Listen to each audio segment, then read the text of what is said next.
Magandang araw, Banateros. Eto na naman. Nandito na naman ang inyong pinaka-paboritong fake news peddler sa balat na YouTube, ang nag-iisa, ang walang katapat, Boss Dada. At your service, panibagong araw, panibagong kwentuhan na naman. Magandang linggo sa inyong lahat, mga Banateros. Kamusta naman ang buhay-buhay? Today is Sunday, August 16, mga bossing. At pasasakitin na naman natin ang mga ulo at ay balon-balunan puso, isip at kaluluwa ng lahat ng mga bobo sa Pilipinas. Mga tanga, walang utak, mga gunggong at utak galunggong, mga kupal, animal buwisit, pabigat, walang silbi, sweetik, salot, putok sa buhin, dot pala mo rin sintu, baliw, abnoy, sabog, batak, bangag, adik, pusher, kawatan, korakot, magnanakaw, sindikato, membro ng Kuratong Baliling sa gobyerno. Lahat ng mga maligno, impakto, masasamang espiritu, mga kampo ng demonyo, Satanas, Judas, Barabas. Ayan na. Happy Sunday. It's Sunday, everyone. Nakapagpahinga pa ang lahat ngayong weekend. Happy Kadayawan Festival dito sa Davao City. Hindi ako umattend ng hindi ako umattend ng tawag dyan. Hindi ako umattend ng parada kanina kasi medyo late. Medyo late na kami, naghiwa-hiwalay ni Mayor kumpare Baste Duterte, Sebastian Duterte. Late na eh. Oo, late na. Oo, kasi kahapon nagkaroon kami ng kwentuhan, fellowship. Sinelebrate namin yung birthday ni Banat Bay. Oo, kasi birthday niya nung nakaraang linggo. So sinelebrate namin dito, syempre kasama ang ating pinakamamahal na mayor, na future president ng Pilipinas. Grabe! Mamaya makakasama natin ulit si Mayor. A-attend tayo doon sa Indak. Yung Indak, yung kompetisyon niya ng mga magagaling na mga nagsasayaw-sayaw dito sa Mindanao. Mga representante yan ng mga dance community. Isa yan sa pinakamalaki at inaabangan na na event sa Kadayawan. At ngayong araw na ito yung huling-huling araw ng selebrasyon ng Kadayawan dito sa Davao. And we are privileged to have been invited. Privileged tayo that we were invited by the city government of Davao to attend. Kasama natin si Banat Bay. Wala lang yung mga kasama naming Banateros kasi si Sir Jack binyag nung kanyang anak. Hindi nga kami naka-attend ni Banat Bay magkukumpare ang Banateros dyan sa binyag ng anak ni Sir Jack Argoat.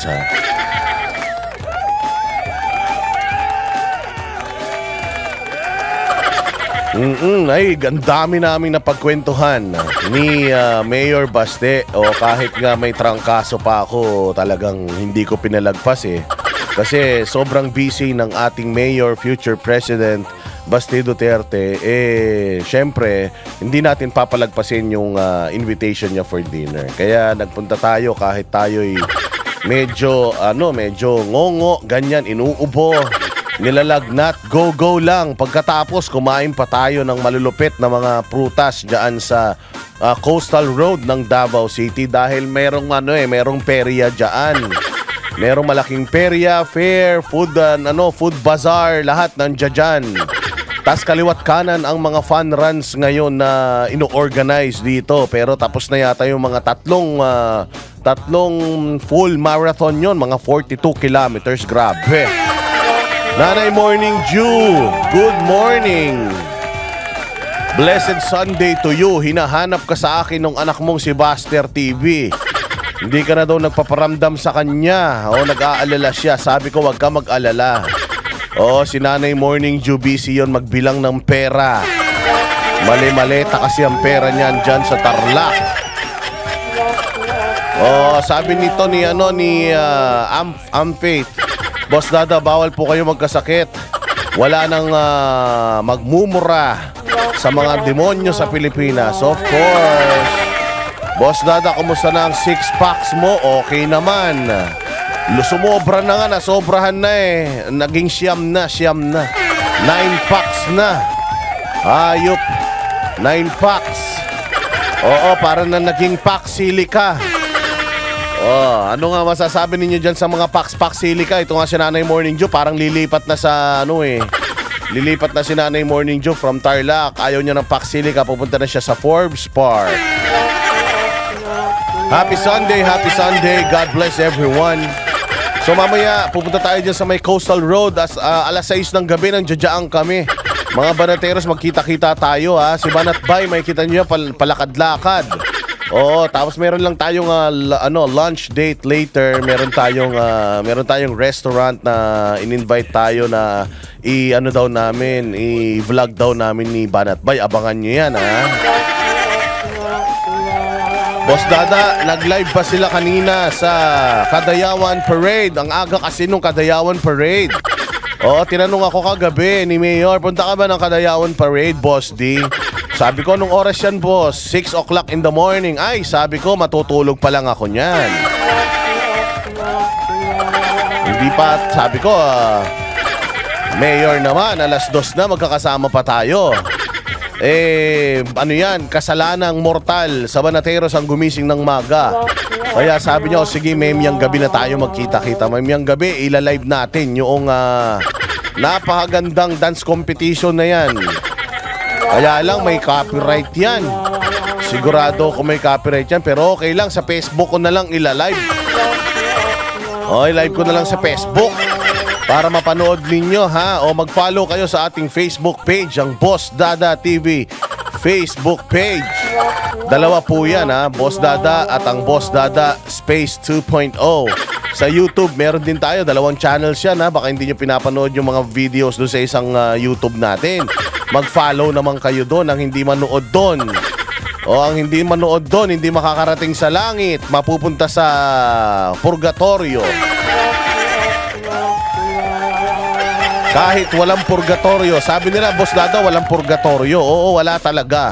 O kaya yung mga hindi manonood sa ating channel, magpapalutang-lutang lang yan. Walang aangkin sa mga kaluluwa ninyo pag nangamatay kayo.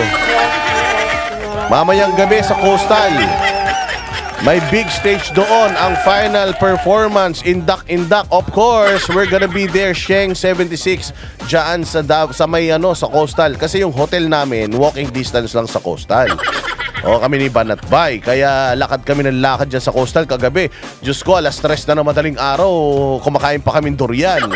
Kain kaming durian, marang, lansones, rambutan, lahat ng prutas na masasarap at saka mahal, nandiyan, murang-mura. Tapos kahapon ay shoutout nga pala. Shoutout nga pala dun sa malupit, humahagupit na follower, subscriber natin na nagtitinda ng durian. Diyan sa may Coastal Road. Kasi pagpunta namin doon, dahil madaling araw na pasara na. Kasi may disiplina dito bawal magpuyat. Kami lang ang nagpupuyat dito. Oo, ngayon naglakad kami doon, naganap kami. Si Banat Bay, lahat tinitikman, hindi nagbabayad. Tikim ng lansones, tikim ng rambutan, lahat tinitikman. Naghahanap daw siya ng lasa na hindi niya pa nalalasahan. Pati yung mga mani na nilaga. Sabi kong, hilig mo talaga sa mani. Nag-ano kami kahapon kasi fruit festival parang napakamura ng mga prutas dito. Wala na, naubos na yung durian doon sa kinakainan namin. Oo, tapos may nakita sa aming subscriber, Boss Dada, Banat Bay, nanonood ako sa inyo, umupo kayo dyan, pupunuin ko kayo ng mga prutas. Aba, pinakain kami ng mga marang, durian na masarap. Tapos, pinakain kami ng mga suha, lansones, rambutan, lahat na. Alam mo, pag-ebak ko kanina, fruit salad na. O gatas na lang kulang. Ayop yan. Napakasarap talaga ng mga prutas na sariwa, lalong-lalo na pag libre. Sabi nga sabi nung nagano sa amin boss, sabi binabayaran ni Banat Bay. Si Banat Bay kasi maraming pera yun. Ako wala akong pera Kumain ako ng mga pusit-pusit na inihaw dyan sa coastal. Ang sarap yung daing na pusit. Yung tuyo na pusit, ang sarap. Tapos sinausaw ko sa maraming sili tsaka suka. Ay, kasarap. Kaya siguro nagpurot ako kanina. Kaya ako nagpurot kanina kung ano-ano pinagkakaingtot ko doon habang nasa may coastal road kami. Ang daming pagkain kumain kami ng cake, barbecue, longganisa, durian. Tapos meron pang tawag dyan, yung puset. Taragis yan. Wala na. Kanina, alburuto, paglabas, puro salad na.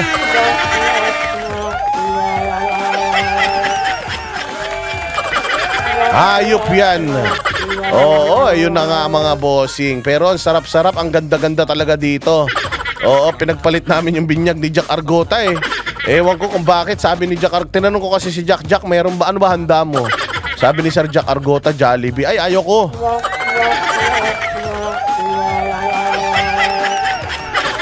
Si Banat anyaman, ang hilig sa pre-taste. Dito kasi pre-taste, yung pre-taste dito kilo-kilo Ganun pala dito sa Davao, sobrang yaman naman ng mga taga Davao. Ang pre-taste ninyo kilo-kilo.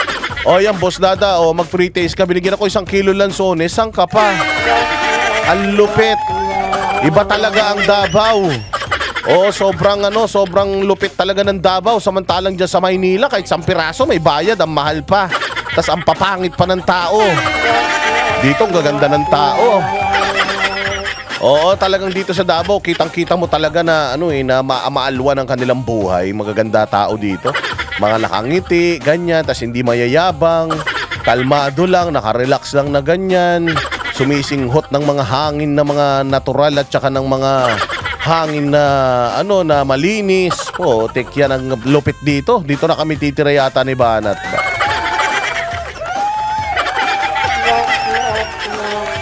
Good morning mga bossing. Good morning sa Luzon, Visayas at Mindanao at mga kapitbahay natin dito sa Asia. Magandang umaga sa inyo yung mga kababayan naman natin sa Middle East, tulog pa.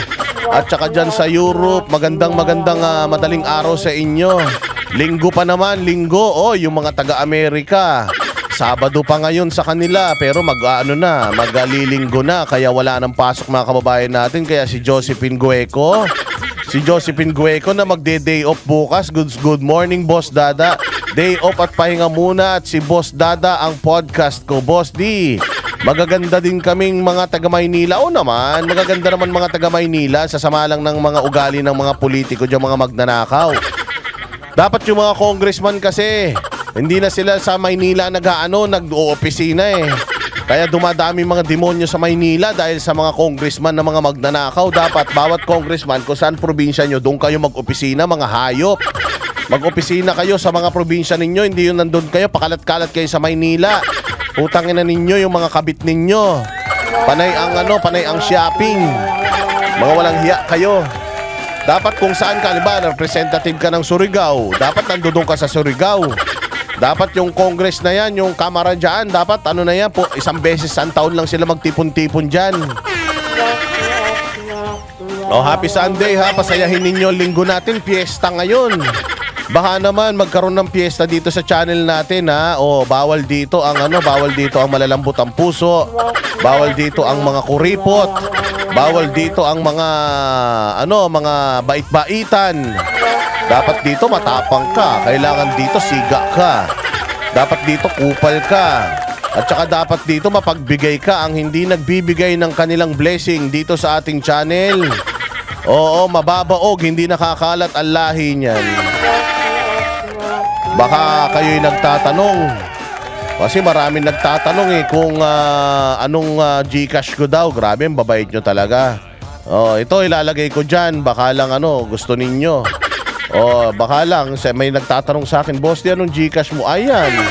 Kahapon, puro Gcash ang ginamit namin ni Banat Bay. Wala kaming cash.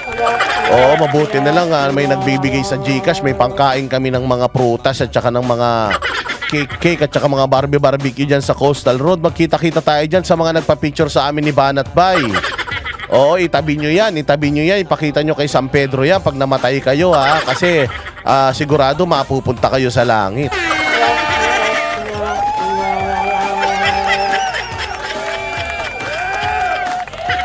Tiyagain nyo muna yung mukha ko. Masyadong malaki yung mukha ko dito sa vlog natin ha. Tiyagain nyo muna. Okay lang yan. Total, pabalik na rin tayo ng Maynila sa susunod na linggo. Daray-diretso na tayo ulit. Bukas meron na namang impeachment. Yung walang kakwenta-kwentang impeachment. Oo, magko-content na naman tayo tungkol sa mga impeachment. Pero mamaya magra-run through tayo doon sa mga huling kanilang testigo. Ang testigo na walang kwenta.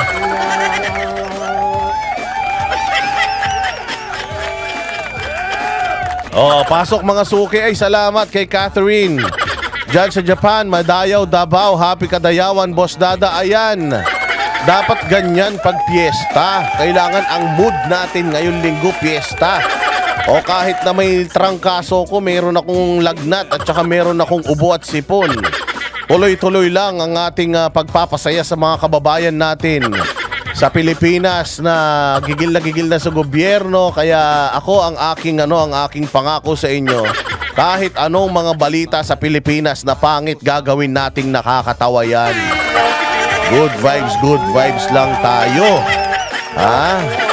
Nakita nyo ba yung Facebook post ko, yung picture namin ni Mayor Baste kasama si Banat Bay? Grabe, ang sasariwa namin, ang sasarap namin doon. Sabi ko, pumunta lang ako ng Davao, sumarap na ako Ganun ba talaga dito sa Davao? Ganun ba talaga dito sa Davao, nakakasarap? Meron nga ako nakasalubong kahapon Sabi sa akin, boss, ang sarap mo naman. Sabi ko, paano mo nalaman? Grabe ang dami kong basher doon sa post namin nila Mayor. Ang dami kong basher doon, mga bossing ha. Maggie C.8715 dyan sa Canada. Boss Dada, pahingi ng durian. Ay, bibigyan kita, hindi lang durian. Gusto mo, pati yung puno, ibigay ko sa'yo. Pagulong mo dito sa Vancouver, Canada. Happy Kadayawan, Davao. I'll visit next year. Ay, pag-visit mo naman dito sa Davao, Maggie, sama mo naman kami. Para naman maranasan namin yung yung lutong bahay ninyo dyan sa inyong tahanan sa Davao.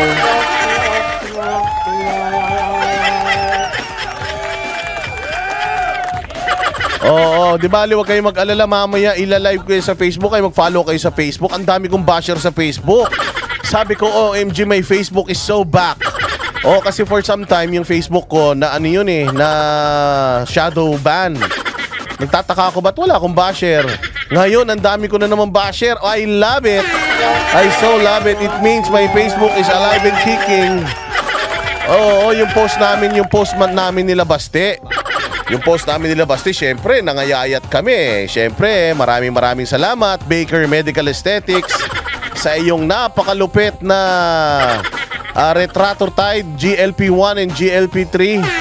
Nagpayatan kami talaga. Si Banat Bay na lang hindi pumapayat. Ayaw kasi ni Banat Bay yung yung mga tusok-tusok si Banat Bay gusto niya siya lang ang tumutusok. Gigil na gigil doon sa post namin. Ang sasarap kasi namin. Ako, si Mayor Baste, si Banat, ang sasarap. Ang sasarap namin. Tapos wala na kaming mga tiyan. Tapos syempre mga slim na kami, ganyan. Ang pupogi pa namin, ang gaganda ng mga tattoo namin. Ang daming basher Sabi nila, oy, si Baste pumayat. Oy, si Baste ganito. Sabi ko, ganun talaga. Ganun talaga kapag ka ikaw medyo nagkakaedad na. Kailangan medyo nagbabawas ka na ng timbang, tapos na kaming kumain ng masasarap. Kaya ngayon, ginugutom na namin ang aming mga sarili para maging yummy. Oy, Bernadette, Remando, dyan sa Europe, gising na ang mga taga-Europe. Ayan na. Si Diego Chimichurri, Sunday na Sunday na, shabuhan na naman sa Malacanang. Oy, grabe ka naman. Oo nga naman, weekend. Alam nyo naman ang presidente natin at ang mga nasa Malacanang hanggang Biyernes lang ang pasok niyan. Monday to Friday, 8 to 5 lang. Hindi nag-overtime yan. Ayaw ng OTTY niyan. Syempre, weekend na naman. Pag weekend, anong ginagawa? Party na naman. O hindi ba, boss? Nag-send ako ng 400 sa GCash. Naku, maraming salamat sa iyo pag ganyan ng ganyan. Talagang pasasayahin natin ang mga araw nyo pag ganyan ang mga mensaheng nakikita natin. Maraming salamat sa iyo. O titingnan ko kung totoo yung sinasabi mo, ha. Baka mamaya hindi totoo yan. Ayan na nga, may 400 na pinadala sa akin si ano. Maraming salamat sa iyo, ha. Maraming salamat sa iyo. I am Faith, mabuhay ka. Ay, hindi pala si I am Faith, si Catherine. Pero salamat na rin sa iyo, I am Faith. Catherine, mabuhay ka, Catherine S4N4V. God bless you. Si Enrico Cabreros dyan sa America, Oakland. Bati na kayo ng asawa mo. Enrico, bati na kayo ng asawa mo. Tapos, pinagbati ko kayong dalawa. Tapos, yan lang ang nakayanan mo. Walang hiya, mag-away sana kayo ulit. Para magpakulay ka ulit. Oy, yung asawa ni Enrico, bantayan mo yan. Yung nurse na kapitbahay niyong Pilipina, na may asawa sa Pilipinas, kinakalantari niyan. Enrico, magbago ka na. Enrico, tumigil ka na. Napakabait ng asawa mo ginaganyan mo, linggo-linggo. Boss Dada, si Hanlet at Kitty, bakers din ba? Yes, mga baker babies kami. Oo, magaganda at mga matatalino lang ang pwede dyan sa bakery. Mga pangit, bawal dyan. Si Hanilet, ang payat na, no? Palagay ko, in love na naman si Pangulo dyan. Pumayat na naman Si Kitty endorser man yan talaga. Wait lang, kabit ko lang yung charger ng ilaw ko kasi baka umitim ako Wait lang o ayan. Si Kitty, ano man yan, baker baby man talaga yan. Lahat na nakikita nyo sa kanyang katawan. Si Miguel Baker ang may kagagawan niya. Ang ganda-gandang bata. Diba? Sige, pasayahin natin ang ating mga linggo. Huwag kayo masyadong malungkot. Linggo na, malungkot pa kayo. Isang linggo na kayong malungkot. Kailangan pag linggo, ginagawa natin masaya ang linggo. Kasi ang linggo ang start ng linggo. Kaya nga linggo Ano ang start ng linggo? Di linggo. Hindi Lunes. Hindi Lunes ang simula ng linggo, ha? Linggo ang simula ng linggo. Kaya nga linggo hindi yun Monday, Tuesday, Wednesday, Thursday, Friday, Saturday, Sunday. Hindi. Ang week natin nag-start ng Sunday. Sunday, Monday, Tuesday, ganon. Kaya kailangan pag Sunday masaya kayo. Kaya nga pag Sunday nagsisimba, di ba? Kasi nga gusto mong simulan yung linggo mo ng mapayapa. Gusto mong simulan yung linggo mo ng matiwasay. Kaya kailangan pag linggo happy lang tayo. Pag nakita mo yung kapitbahay mong chismosa, iwasan mo muna. Iwasan mo muna yan. Pag nakita mo yung kaibigan mo na nangungutang, iwasan mo muna yan. Pag may nasa lubong kang pangit, pumikit ka muna. Pag may narinig kang kabobohan, isara mo muna yung tenga mo. Kung simulan natin yung linggo natin ng maayos, matiwasay, masaya para isang buong linggo tayong masaya kahit na mahirap ang buhay sa Pilipinas. Kailangan lagi tayong happy. Happy sila sa pagnanakaw, tayo, happy naman tayo sa mga buhay natin. Alam mo kasi kapag wala kang ninanakaw, ang sarap-sarap sa pakiramdam niyan. Yung nilalamon mo, yung sinusubo mo sa bibig mo, alam mo galing sa pinaghirapan mo, ang sarap-sarap niyan. Pero yung mga congressman na yan, mga senador na yan, masasarap nga ang mga ulam ng mga yan, pero ang mga kaluluwa naman nila, nakasanla na kay Satanas. Gusto nyo ba yan? Ang buhay man natin, maikli lang yan. Hindi ka naman mabubuhay ng 200 years. Hindi ka man mabubuhay ng Boss Dada, nagsend ako sa GCash mo ng 200 pesos. Opo, natanggap ko yung 200 pesos mo, ma'am. Ayan, natanggap ko yung 200 pesos mo from 0998-440-9607. Mabuhay ka, salamat sa pa-GCash. Pambili ko yan mamaya ng tubig. Pambili namin ng tubig yan, Maribel. Maribel Clarino, maraming salamat sa iyo. Mabuhay ka. God bless you. Buong pamilya mo, pati mga kapitbahay mo, pati mga kamag-anak ng kapitbahay mo, mabuhay.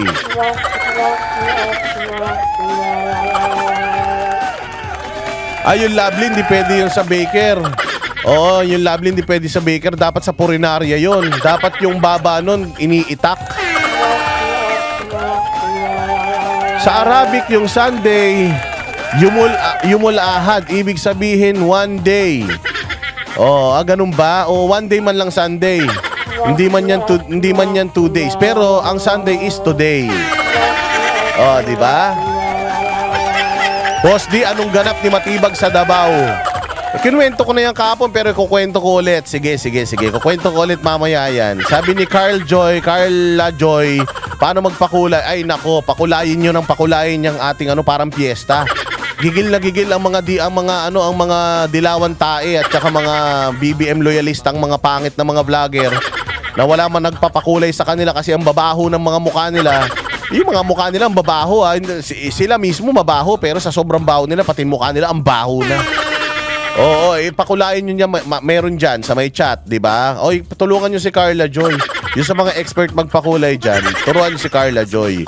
Meron kayong dalawang chances of winning, ha? Merong Gcash dyan. At meron namang pakulay. Yung dyan sa chat, may letter S na may kahon. Click mo yun, tas itodo mo sa may kanan. Kanan, hindi kaliwa, ha? Itodo mo sa may kanan, tas pag todo mo dun sa may kanan, ayan, sasaya buhay natin dyan.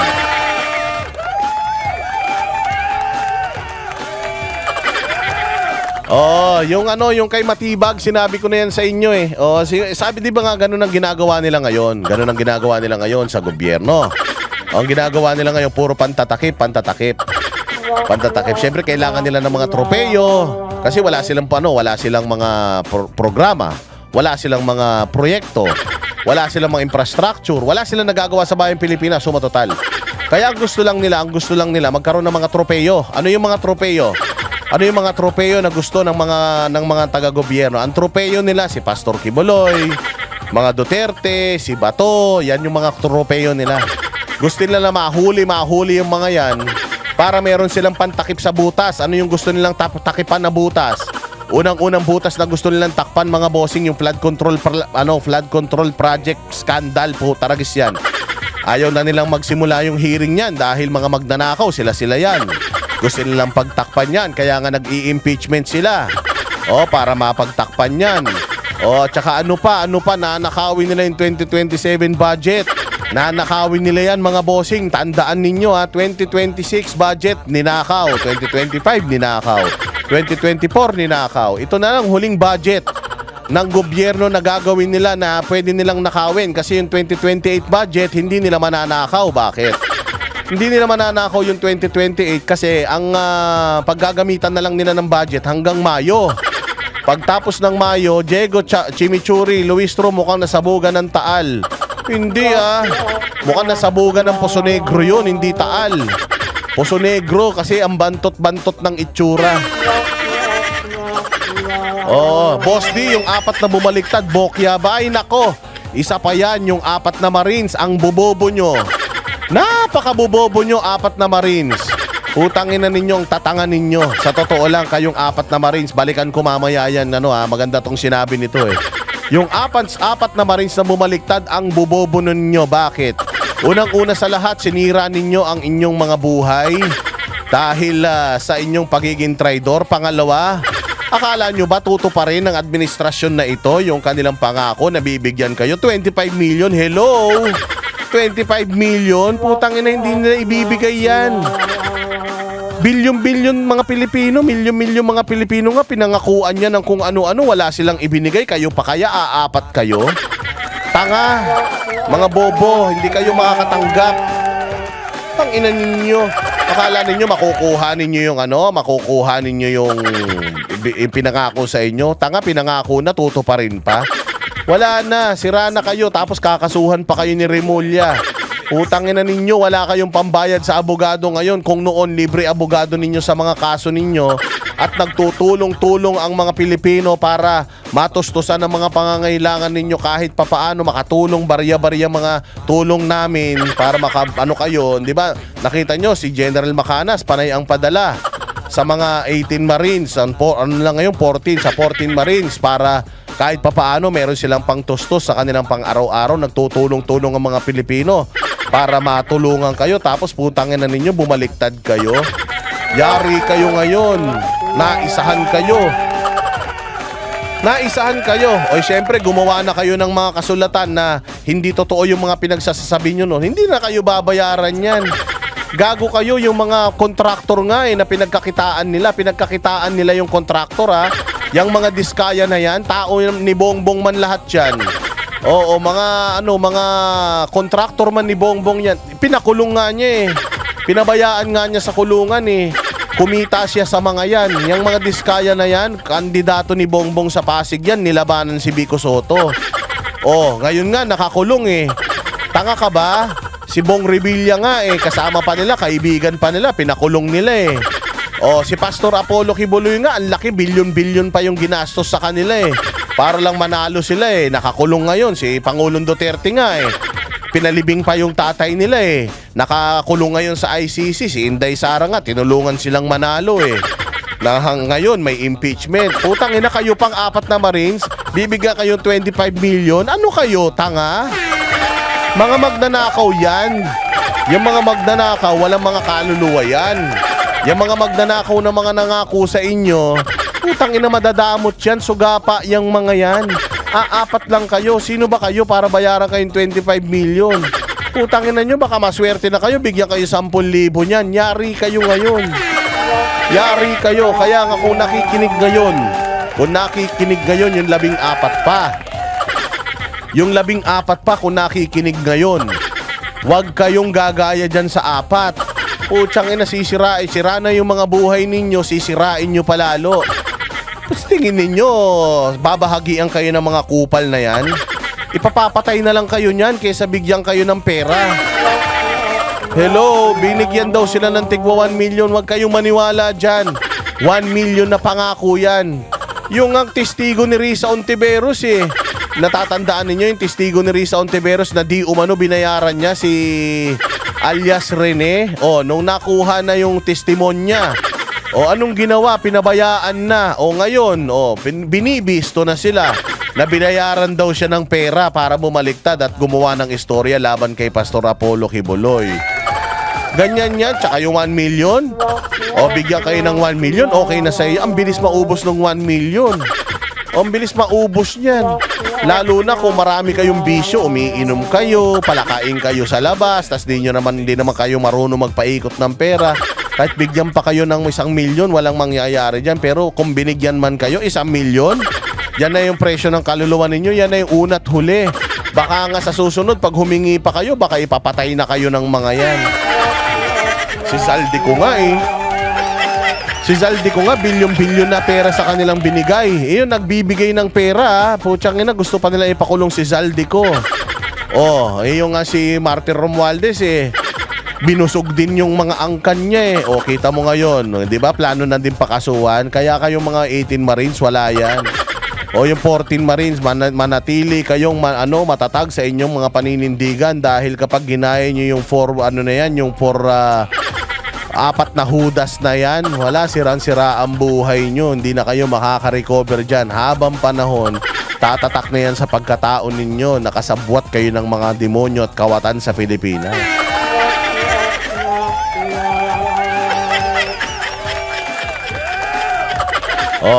Kaya kalma lang. Yun naman kay Matibag. Nagpunta daw si Matibag dito. Nagpunta na si Matibag. May mga ginagawa kasi nila, kailangan nilang pasamain ng Davao. Kahapon nga, may nakita akong isang post ng isang nagpapanggap na news outlet. Tapos may rumaragasang tubig, bahang-baha daw sa Davao. Gago. Paano bahang-baha sa Davao? Bahang-baha ng prutas at saka ng tao, mga turista dito ngayon. Wala nga kaulan-ulan, ang init-init dito. Diyan sa Maynila yata umuulan, dito ang init-init. Grabe, kung gawan nila ng fake news ang Davao, mga bossing. Alam nyo kung bakit? Kaya nila ginagawa ng fake news ang Davao. Kasi nga, putya yan, sampal sa pagmumukha nila yung Davao. Napakagaganda ng mga kaganapan dito sa Davao. Tapos bubuksan pa sa September 1 yung pinakamalaking dome. Pinakamalaking dome sa buong mundo. Buong mundo to ha. Alam mo daw, kahit yung mga taga-planet Namek, ginagaya yung Kingdom na 75,000 seating capacity, hindi nila magaya-gaya. Hindi nila magaya-gaya mga bossing. Alam nyo ba kung sino ang kontraktor niyan? Ha, kung sino ang kontraktor ng Kingdom? China. Chinese contractor. Tapos ang mga empleyado, mga Pilipino. Ilang taon na ginagawa yan. Kita mo naman, hindi ba? Ang ganda-ganda, state of the art. Modern construction marvel. Galing sa perang pinaghirapan ng mga taga KOJC at sa idea, political will and yung faith ni Pastor Apollo Kibuloy. May tatayo yan dito sa Davao. Dito sa Davao, antayin ninyo. Baka sa sobrang laki ng Kingdom, baka mag-concert sabay-sabay. Yung Guns N' Roses, Metallica, Beatles, Aerosmith, si Taylor Swift, Backstreet Boys, NSYNC, sabay-sabay. Pucha, kanya-kanya sila ng stage. Sa laki ng Kingdom, mga bossing, kanya-kanya sila ng stage. Kanya-kanya sila ng fans, lahat yan. Baka mga sama-sama, pati si Elvis.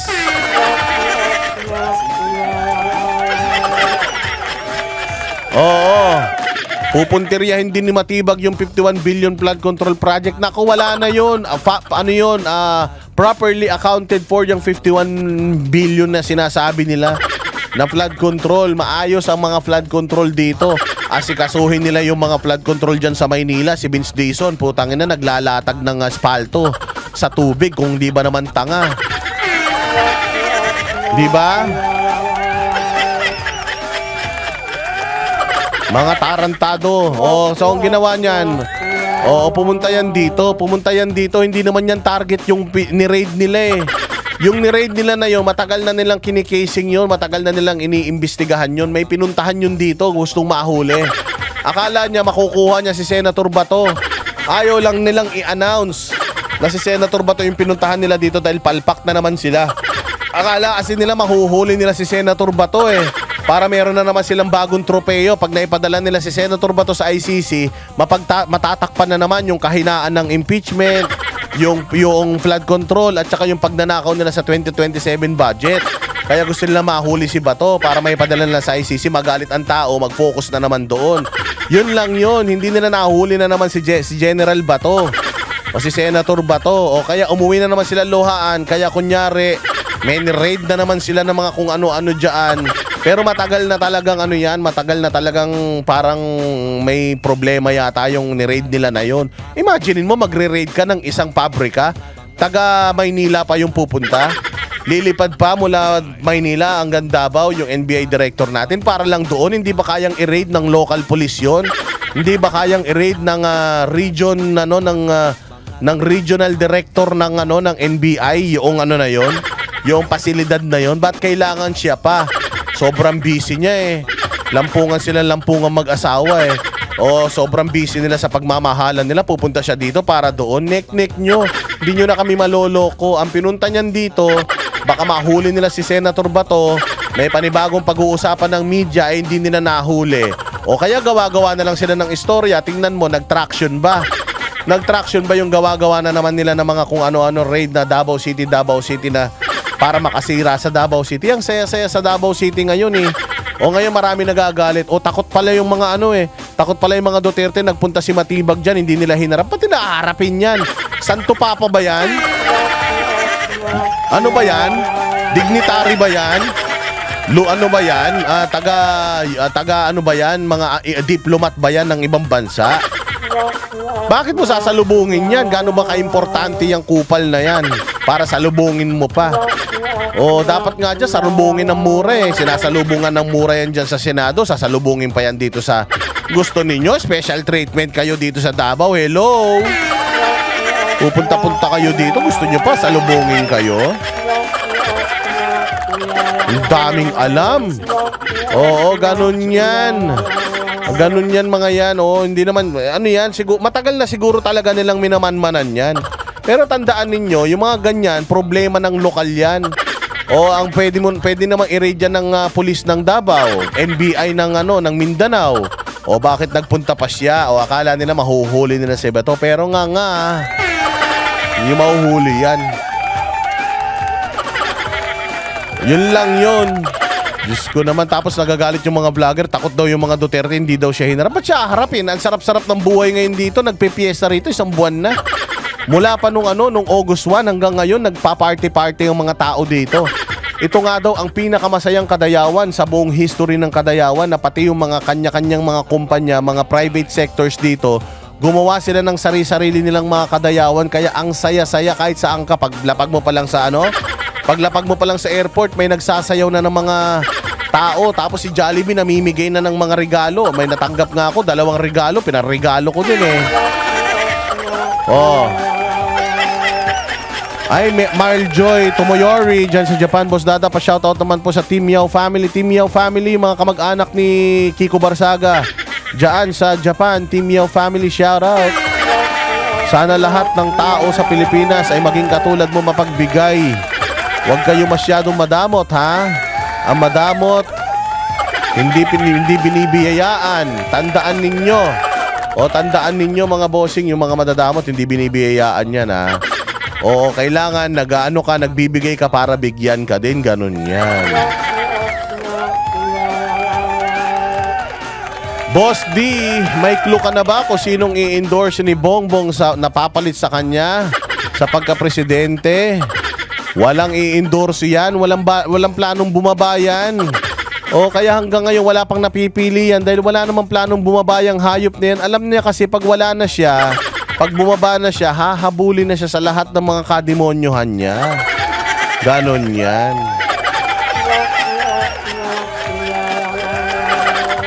Oo. Pero congratulations pa din kay Matibag. Ay, thank you very much kay bago ko i-congratulate si Matibag, magsalamat muna ako kay Rosemary De Jesus. Rosemary De Jesus, mabuhay ka, God bless you. Grabe, nag-Gcash na si Rosemary, pa. Pakulay pa, mabuhay ka. Congratulations kay Matibag, Mark. Ay, Merc. Ano ba yan? Mercy 07P. Maraming salamat sa inyo sa Singapore, mabuhay ka. Mabuhay ka at lahat ng mga mahal mo sa buhay, kahit hindi mo mahal sa buhay, mabuhay pa rin.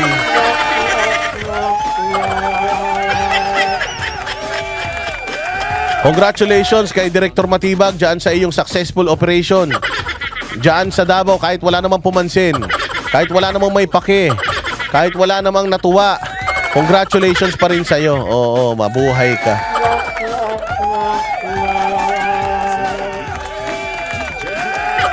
Mabuhay ka. Mga taga Davao, mga taga Maynila, Luzon, Visayas, Mindanao, mga taga Amerika. Wag muna kayo matutulog. Masaya ang araw na ito. Magkukwentuhan tayo. Marami tayong mga pag-uusapan. Sige na. Mahaba na masyado yung natin. Hindi naman kayo nagpapakulay. Magano na tayo. Bali-balita na tayo. Magandang araw mga bossing. Magandang araw sa lahat ng mga nanonood. Mabuhay kayo. Happy Sunday everyone. At eto na naman tayo. Nandito na naman tayo. At tayo na naman ay maghahatid ng mga malulupit na mga balitang mga walang kakwenta-kwenta sa Pilipinas.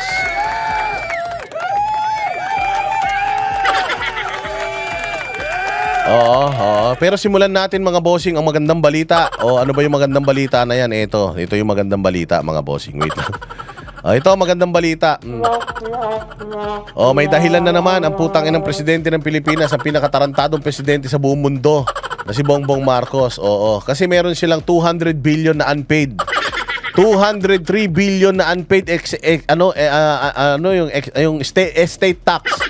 203 billion ang hindi pa binabayaran ng pamilyang magnanakaw sa Pilipinas na utang nila sa gobyerno. Utang nila sa gobyerno yung 203 billion na yan, na nung eleksyon pa ay sinisingil na sila. Kasi si Bongbong Marcos ang solong tagapagmana ng kaharian ng kadiliman ng kanyang mga magulang. Mga bossing, ngayon, etong kanilang hindi pagbabayad ng mga buwis sa kanilang mga properties at ari-arian, lumobo na yan hanggang 203 billion. 203 billion. Yan po ang utang ng mga Marcos na hindi binabayaran sa gobyerno na dapat napupunta sa bunganga ng mga patay gutom na mga porpis beneficiary. Yang 203 billion na yan, mga bossing, ay dapat nakapagpagawa na yan ng maraming mga kalsada na masisira sa loob lamang ng 5 araw. Napakarami na sanang mga tulay niyan. Oo, ng mga substandard, dahil yan naman ang legasiya ng administrasyon na ito, puro sira. Na mga wala na nga infrastruktura, sira pa. Oh. Ang dami na nga nilang kinuha sa gobyerno, putang ina, hindi pa magbayad man lang ng utang sa gobyerno. Tapos si Inday Sara, sinisilip natin yung kanyang pinagkakitaan simula nung siya ay vice mayor pa, simula nung hindi pa siya vice president. Sinisilip natin yung kanyang mga bangko, transaksyones, mga BIR boxes ha. Oo, yung kanilang income tax return mag-asawa, sinisilip natin. Pero ito 203 billion na utang ng mga magnanakaw na pamilya sa gobyerno, hindi pa nila ibinibigay sa atin. Ano ba yan? Ba't naman ganyan? Hinahabol natin yung pera ng gobyerno, di umano. Sabi nila, pera ng bayan yan, 125 million. Ginastos ni Inday Sara. Pera ng taong bayan yan, kahit piso pa yan, kahit 5 piso, pera ng taong bayan yan. Anong tawag nyo dito? Yung mga kain-suka na mga dilawang tae at mga loyalistang abnormal, anong tawag nyo dito sa 200 billion na utang ng mga Marcos sa bayang Pilipinas na sana napapakinabangan natin? Tarantado tong mga to, utang ng utang. Utang ng utang ang mga utang inang ito sa mga bansa para may pera sa Pilipinas. Nanakawin, tapos puta yung utang sa bayang Pilipinas hindi binabayaran itong mga hayop na ito. Oh, yung mga troll, putang ina ninyo. Yung mga troll ko sa Facebook, yung mga troll dito sa YouTube, mga putang ina ninyo, singilin nyo naman yung amo nyo. Mga gago kayo, ang laki ng inutang sa bayang Pilipinas. Walang infrastruktura. Dating 4 trillion lang yung budget natin, naging 7 trillion na. Tapos kahit isang infrastruktura, wala mang ipinatayo yung ogag na yan, gusto pa magpalipad ng racket ng putang ina. O tapos eto, wawaldasin niya yung pera ng taong bayan sa walang kakwenta-kwentang bagay. Buti sana kung nagbabayad ng utang ang walang hiya. Ito yung mga kaibigan ninyo na may mga utang sa inyo. Pag siningil ninyo, hindi magbabayad, may problema daw, hindi pa daw sila nakaka-recover. Pero pag tiningnan mo yung mga Facebook nila, putang ina, nasa samgyupsalan. Panay ang ihaw ng mga karne, putang ina ninyo. Panay papunta nyo sa Mega Mall. Panay pa ang kain nyo sa restaurant, mga hayop kayo, yung mga inuutangan ninyo, yung mga inutangan ninyo. Putya, halos wala nang makain, magbayad-bayad naman kayo ng utang nyo. Kakapal naman ang mga pagmumukha ninyo. Inubos, nilimas nyo na yung pera ng taong bayan, yung utang ninyo, hindi nyo pa mabayaran, mga walang hiya kayo. O, yung mga basher dito, bayaran nyo yung utang, mag-ambag-ambag kayo, putang ina nyo, total wala naman kayo mga silbi sa buhay. Mag-ambag-ambag kayo kahit tigli 5 piso dahil mga patay gutom naman kayo. Para kahit papaano pandagdag dito sa pambayad sa ipinagtatanggol ninyong kawatan sa Pilipinas. Hayop kayo, pera ng taong bayan ito 203 billion. Dapat pinakikinabangan natin ito, hindi binabayaran. Tapos, kaya daw niya hindi mabayad-bayaran, busy daw siya. Gago, busy ka saan? Yatirds, salamat sa'yo. Kaya nga isa ito sa sisingilin ni Inday Sara.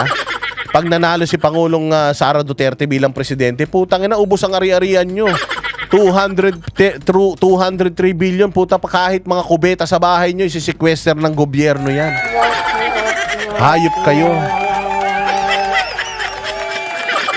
Tangina ninyo, nangutang na naman kayo, magbayad naman kayo ng utang.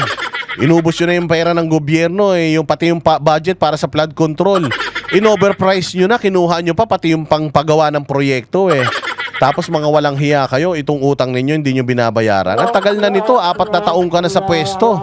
4 na taong ka na sa pwesto, hawak nyo ang customs. Di umano, ang dami daw nakukulimbat sa customs. Meron pang ibang mga ahensya ng gobyerno, may DPWH pa. At iba-iba pang mga pinagkakakitaan ninyo. Magbayad naman kayo para naman Para naman merong bagong makain yung mga 4-piece beneficiaries natin. La Traidor, shout out sa dyan sa Australia. Mabuhay. Yung mga nagpapakulay, salamat ha. Yung mga hindi nagpapakulay, bumawi kayo. Kasi sabi ko sa inyo, mapupunta kayo sa impyerno, kayo din. Oh.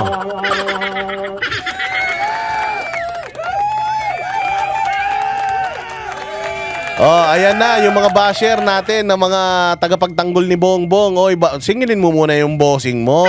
203 billion, oh. Diyos ko po, corruption sa customs, si Paildon, wala na si Paildon. Sila na ang nasa gobyerno, 4 na taon na, putangin na mo, natutulog ka pa ba? 4 na taon na silang nagmamanage ng ng customs. Putangin na niya, nung panahon ni Pangulong Duterte, yung mga smuggled na mga sasakyan sinisira. Ngayon, nasan yung mga smuggled na sasakyan? Andun, nasa garahe ng mga amo nyo. Cooking Alaan, shout out sa'yo. Pangkapin muna to, Boss D. Tulog na ako, bukas ko na watch. Oo, bukas manood ka. Mas masaya na bukas. Salamat, bago ka matulog, nag-share ka muna ng blessing mo, ha. God bless you. Ulol, tangina ninyo, plain rubbish. Mga style nyo bulok. O paano nyo ngayon ipagmamalaki ito? 203 billion, hindi binabayaran ng amo ninyo. BBM pa rin? BBM pa rin. Tapos si Inday Sara, magkano? Magkano lang? 70 million. Yung hindi pa naliliquidate, ibig sabihin nagamit sa proyekto pero hindi pa naliliquidate ng tama, walang ninakaw. May impeachment, tapos ito, puta, magnanakaw na nga sa pera ng taong bayan, pati ba naman yung utang sa gobyerno hindi pa binabayaran? Hello? Hello? Ang ina ninyo. Oh, pakinggan ninyo ito, ha? Pakinggan ninyo ito. Para alam ninyo. Pasok. Muling naungkat ang usapin ng umano'y ill-gotten wealth ng pamilya Marcos. Aminado naman si PBBM na napabayaan niya ang hindi pa nababayarang bilyong-bilyong estate tax. Umamin yung bangag. Di umano. Sabi ng kapatid niya, bangag ha.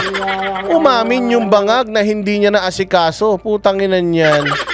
Yung utang mo nga hindi mo maasikaso, yung Pilipinas pa kaya? Paano mo sasabihin na mahal mo Pilipinas? Naniningil ka sa buwis ng taong bayan, tapos ikaw hindi ka nagbabayad ng buwis? Ha? Pwede ba yon? Pwede ba yon? Naniningil ka ng buwis sa mga Pilipino? Ha? Naniningil ka sa buwis ng mga Pilipino, lahat ng mga nagtatrabaho, magkandakuba na.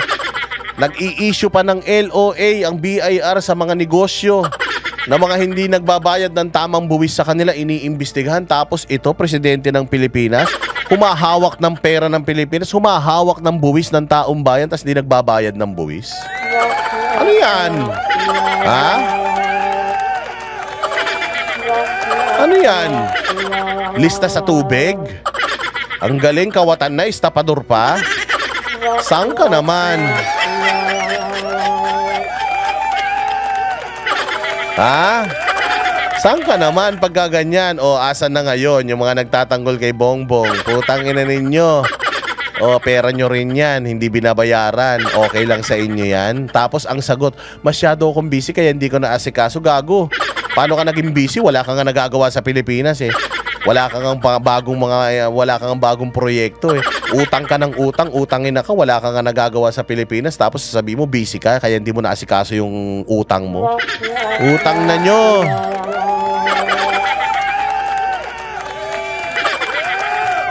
Oy, kakapal ng mga mukha, ano yan? Puro pakabig, walang puhunan. Sobra naman kayo. Dahil busy raw siya bilang presidente. Aminado si Pangulong Bongbong Marcos na responsable siya sa paglobo ng unpaid estate tax ng pamilyang Marcos. Tag-inan niya, no? Ang sasarap po, ang gaganda ng mga ginto. O ano pa yung ipinangako sa inyo ni Bongbong noon? Di ba sabi nila, pag nanalo ang mga Bongbong, ay pag nanalo ang mga Marcos. Pag nanalo ang mga Marcos, ibibigay niyan ang mga Talyano gold po, kinang ina nyo. Asa na yung Talyano gold? Gago kayo, yung ginto natin doon sa, yung ginto natin sa Bangko Sentral, tang ina niya binenta. Binenta, di natin alam kung saan mapupunta. Yung pala, putsang ina niya. Samantalang kahit isang piraso ng ginto, itong mga Talyanista na ito, mga bobo loyalista, kahit isang kusing wala silang natanggap, hayop yan. Happy Sunday, Jenny Park. Mabuhay ka. God bless you. I love you. Iba ang boss mo ngayon. Oo. May sakit pa tayo pero walang sakit-sakit kahit anong sakit natin. Kahit anong sakit natin, kahit na tayo ay mabulag, mabingi. Kutsa, hindi tayo ihinto, babanatan natin tong mga demonyo na ito sa Pilipinas. Ha? Ang ina nyo, kayo bang mga troll kayo, nakatanggap na ba kayo ng ginto kay Bongbong? Gago, gintong pangako, feeling nyo naman mababayaran kayo ni Bongbong. Suga pa sa pera yan, tanga. Yung mga troll dito na nag-aasam-asam na mabayaran sila. Baka sakali matulad sila kay Falsis, yung mga bobong pangit na mga vlogger na maambunan din sila. Gago, di kayo maambunan. Hindi kayo importante. Tangina yung mga magnanakaw na yan, walang ibang iniisip yan kundi sarili. O kaya kahit magpakatanga kayo, kumain kayo ng tae nila, hindi kayo babahagian ng mga yan. Puta, utang nga sa Pilipinas, di nila binabayaran, kayo pa. Hello? Mga gonggong. Tangina ninyo. Asan na ang gintong ipinangako sa inyo? Babayaran daw ang utang ng Pilipinas. Etong babaeng to, si Imelda. Oo, pag nakabalik daw sila sa posisyon, isosoli daw nila lahat ng pera na para sa Pilipino. Yung mga pera daw na mga nasa ibang bansa na itinago ng asawa niyang kawatan, ibabalik daw sa mga Pilipino. Pera daw ng Pilipino. Ulul! Pera ng Pilipino, putangin na ninyo, wala nang natira kahit isang kaso ninyo sa sa Sandigan. Lahat ng kaso niyo sa Sandigan, ill-gotten wealth, putangin na, absuelto na kayo. O hindi naman kayo nagbalik sa tao, mga hayop kayo, kinuha nyo pa yung pera ng taong bayan, mga buwisit kayo. Tangina nyo, mga kawatan. Dapat palitan nyo na apelyido ninyo dapat hindi na Marcos O dapat ang apelyido ninyo, Lupin. Bongbong Lupin, ganun. Imelda Lupin. Dapat ganun mga apelyido nyo, palitan nyo na. Kaya ngayon sinasabi ni ni Inday Sara kay Amy Marcos, Amy, magpalit ka na ng apelyido. Alam mo ba na sa diksyonaryo ng Pilipinas, pag Marcos is equivalent to magnanakaw? Never again. Hello. Kaway-kaway, mga kultong never again. Nandito pa ba kayo? Buhay pa ba kayo? Anong lasa ng tae ni Bongbong?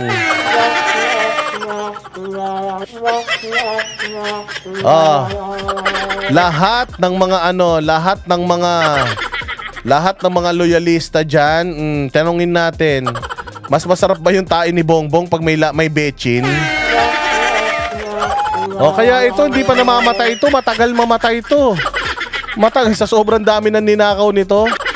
Tsaka na hindi niya patapos bilangin.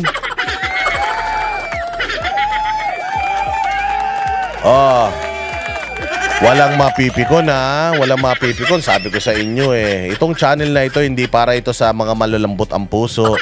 Itong channel na ito hindi ito para sa mga sa mga bait-baitan, mga pinalaki sa simbahan.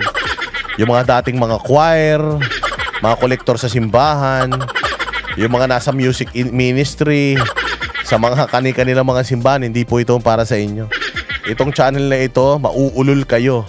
Lalo na kung kayo ay mga loyalistang tanga, mga dilawang tae, putangin ninyo kayo pupunta rito, atakihin kayo sa puso.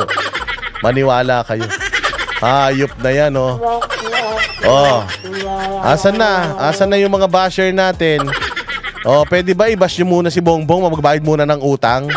Bago nyo kami i-bash, bago nyo i-bash yung mga Duterte, bago nyo hanapin yung mga yaman. Sabi nyo nakaw na yaman ng mga Duterte, baka naman pwede. Umamin na si Bongbong 4 na taon na siya sa pwesto, hindi pa daw niya naasikaso yung estate tax nila, kaya lumobo na ng 203 billion. Sobrang busy daw siya sa pagiging presidente. Gago, natulog ka lang ng tulog Monday to Friday lang ang trabaho mo, wala ka ng weekend kahit bumabagyo sa Pilipinas ng weekend, hindi ka nararamdaman, tas busy ka. Saan ka na naman busy? Sa pangungulangot. Saan ka na naman busy sa pagsasalsal mo? Saan na naman kayo busy? Sa sobrang busy ninyo, sa sobrang sabog ninyo, pinaghihiwalay daw nila yung 3-in-1 na kape. Alam nyo yung 3-in-1 na kape, 3 yun may kape, may creamer, mayroong asukal. Hinihiwalay-hiwalay daw nila yun. Inaano nila, ino-organize nila. Putang ina niyan, sa lakas ng tama sa utak.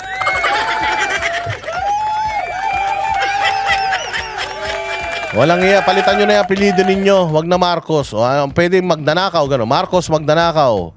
Marcos Edralin magnanakaw, ganon. Ganon, palitan nyo na para talagang alam na this. Dahil napabayaan daw niya ang kanyang papel bilang Joshua, maraming salamat sa iyo, mabuhay ka, God bless you. Sige lang, murahin natin ng murahin. Yun lang, libre yan libre.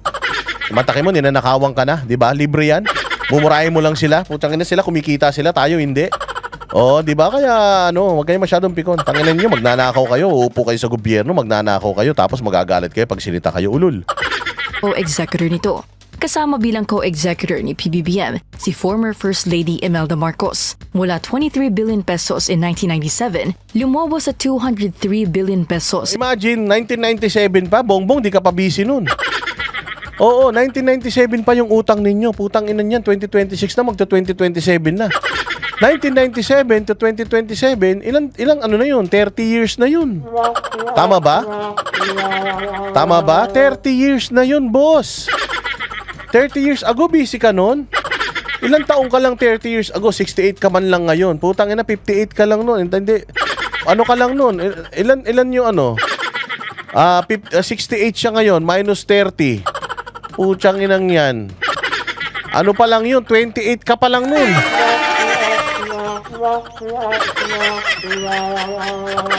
Ha? 38 ba o 48? Mathematics yun nga. Wala akong calculator dito eh. Oo, 48 years old ka pa lang nun, boss. Ha? 48 years old o 38 years old ka pa lang nun, sir? 38, tama, 38. 38 years old ka pa lang nun, bongbong, hindi ka pa busy nun. Wala kang silbi, hindi ka naman nag-aral. Hindi ka naman nakagraduate. Putang ina, saan ka naging busy? Ba't hindi mo binayaran yan? 2027 na ngayon, after 30 years, busy ka pa rin. Yun ang dahilan mo, busy ako, kaya hindi ko naasikaso. Gago. Noon mo pa sana yung nasikaso yan. Putang ina ninyo. Dami-dami ninyo yung pera. Kita nyo kung gaano kasinungaling tong mga hayop na ito. Nakita nyo? Nakita nyo, niloloko itong mga loyalistang mga tanga. Sila naman tuwan-tuwa. Ay, nasaan ka naman? 38 years old, utang na nila yan. O sige, bigyan natin ng 10 taon. Hanggang 48 years old ka, boss, busy ka? Oo, ngayon ka lang naging presidente, 2022, putsang ina, tapos idadahil mo, hindi ko naasikaso yan kasi busy ako maging presidente. Gago. Di sana bago ka maging presidente, nilinis mo muna yung pangalan mo, ang kapal ng mukha mo, hahawak ka ng buwis ng taong bayan, tapos di ka nagbabayad ng buwis. Yan yung sinasabi namin sa inyo. Di ba sinabi namin sa inyo? Pero alam ninyo, it is a blessing in disguise. It is a blessing in disguise. Muntik pang tumalbog yung mic ko. Oh, Jojo Hugo, salamat. Adik lang ang may ganyang klaseng kakapal ang mukha. Oo. Di ako nagsabi niyan ha. Si Jojo Hugo ha. Oh, pero alam nyo, it is a blessing in disguise na talagang hindi tumakbo si Inday Sara bilang presidente. Blessing in disguise. Why? Di ba ang dami sa inyo nagagalit? Si Inday Sara may kasalanan nito, si Inday Sarang may kasalanan na ito. Sa totoo lang, itong kahirapan na nararanasan natin ngayon dahil sa kamay nitong mga hayop na ito, itong kahirapan na nararanasan natin nga to, goods to. Bakit? Kasi there's always a light at the end of the tunnel. Sabi nila, in every storm, however hard the rainfall is, talagang humihinto yan at nagkakaroon yan ng rainbow. Sa sobrang dilim ng gabi, magkakaroon ng umaga yan. Alam niyo, napakaswerte natin na si Inday Sara ay tumakbong Vice President. Bakit? Nabisto natin lahat eh. Nabisto natin ang trabaho ng Congress, nabisto natin itong mga Marcos lalo, nabisto natin yung mga dilawan na wala pala talaga silang mga prinsipyo. Yung mga congressman ninyo, nakilala ninyo na mga mukhang pera at mga magnanakaw. Nakilala natin si Martin Romualdez, si Zaldico, at lahat ng mga magnanakaw sa Pilipinas nakilala natin dahil sa ginawa na yan ni Inday Sara.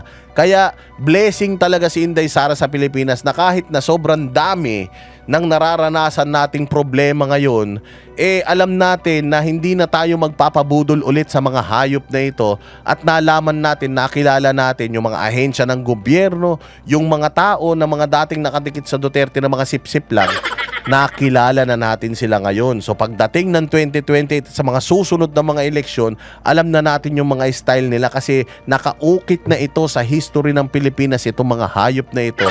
Mga apelyido ng mga demonyo na ito at hindi na ito makakabalik sa kapangyarihan at hindi na ito makakapangnakaw sa atin. So blessing si Inday Sara na hindi tumakbo bilang presidente. Diba? Oh.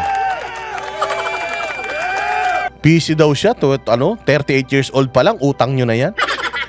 Tapos ngayon, 68 ka na, mamamatay ka na, hindi naman nahahaba ang buhay mo. So, sino magbabayad yan? Ito si Sandro. Oh, so pag naipamana kay Sandro yan, ano naman sasabihin ni Sandro? Busy siya. Saan na naman siya busy? Oh, busy na naman siya sa customs, ganon. Oh, sa pang i-smuggle, magiging busy na naman siya. Di umano.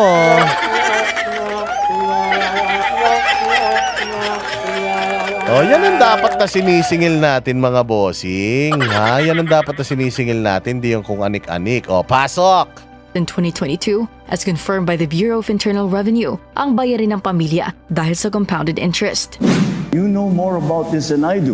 And I have to admit that I have neglected some of my duties as co-executor because I've been very busy. Ang inan yan, na-neglect daw niya yung kanyang responsibility as a co-executor because he's been busy with what? With all the things that a president is busy with. Oh, busy daw siya. Busy daw siya. Kaya hindi niya nabayaran yung utang niya. Pwede ba nating sabihin na hindi ko binayaran yung utang ko kasi talagang demonyo kami. Satanas man kami talaga. O galing man kami sa lahi ni Cain. Oo. Ang dugong nananalaytay sa amin, kami yung ng buyo kay Eva at Adan para gumawa ng kasalanan. Pamilya namin 'yun.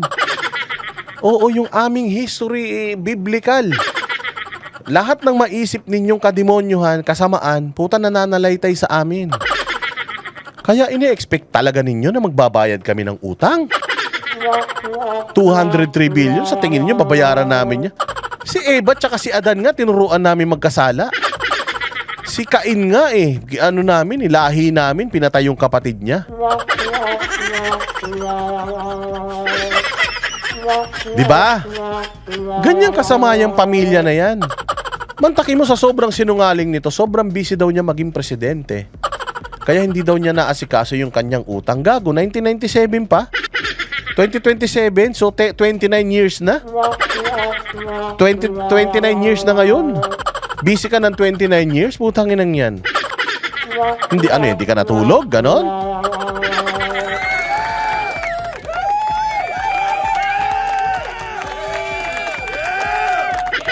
Ay, Diyos ko po. O, tsanginang yan. O, lahat ng mga follower ni Bongbong Marcos, mag-ambag-ambag kayo. Para naman may tulong kayo sa bayan. Putangin na, magnanakaw na di umano yung amo ninyo, estapador pa. Kaya pala si Luis Tro, di nagbabayad ng utang kay Inday Sara. O, kasi si Bongbong nga, 2.3 billion, utang niya pa sa gobyerno yan. Ilan tayo mga Pilipino? Ilan tayo mga Pilipino? 115 million yata tayo sa buong Pilipinas. Mantakin mo, utang ni Bongbong sa atin lahat yan, di niya binabayaran. Si Luis Tro, isang tao lang pinagkakautangan niya. Si Inday, babayaran niya pa. Hello!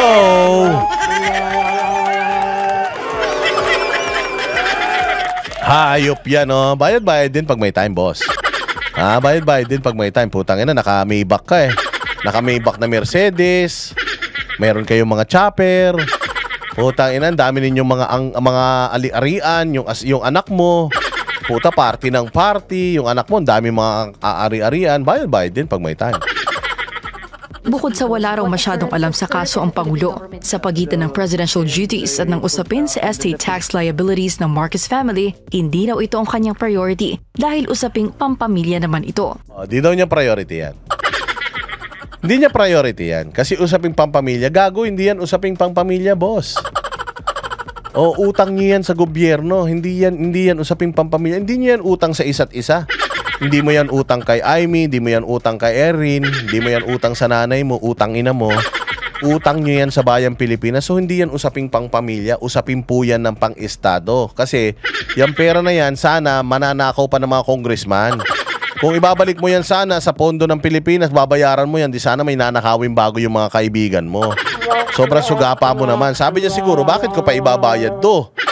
Bakit ko pa ibabayad to? Mapupunta to sa buwis ng taong bayan. Ako rin naman may-ari ng buwis ng taong bayan.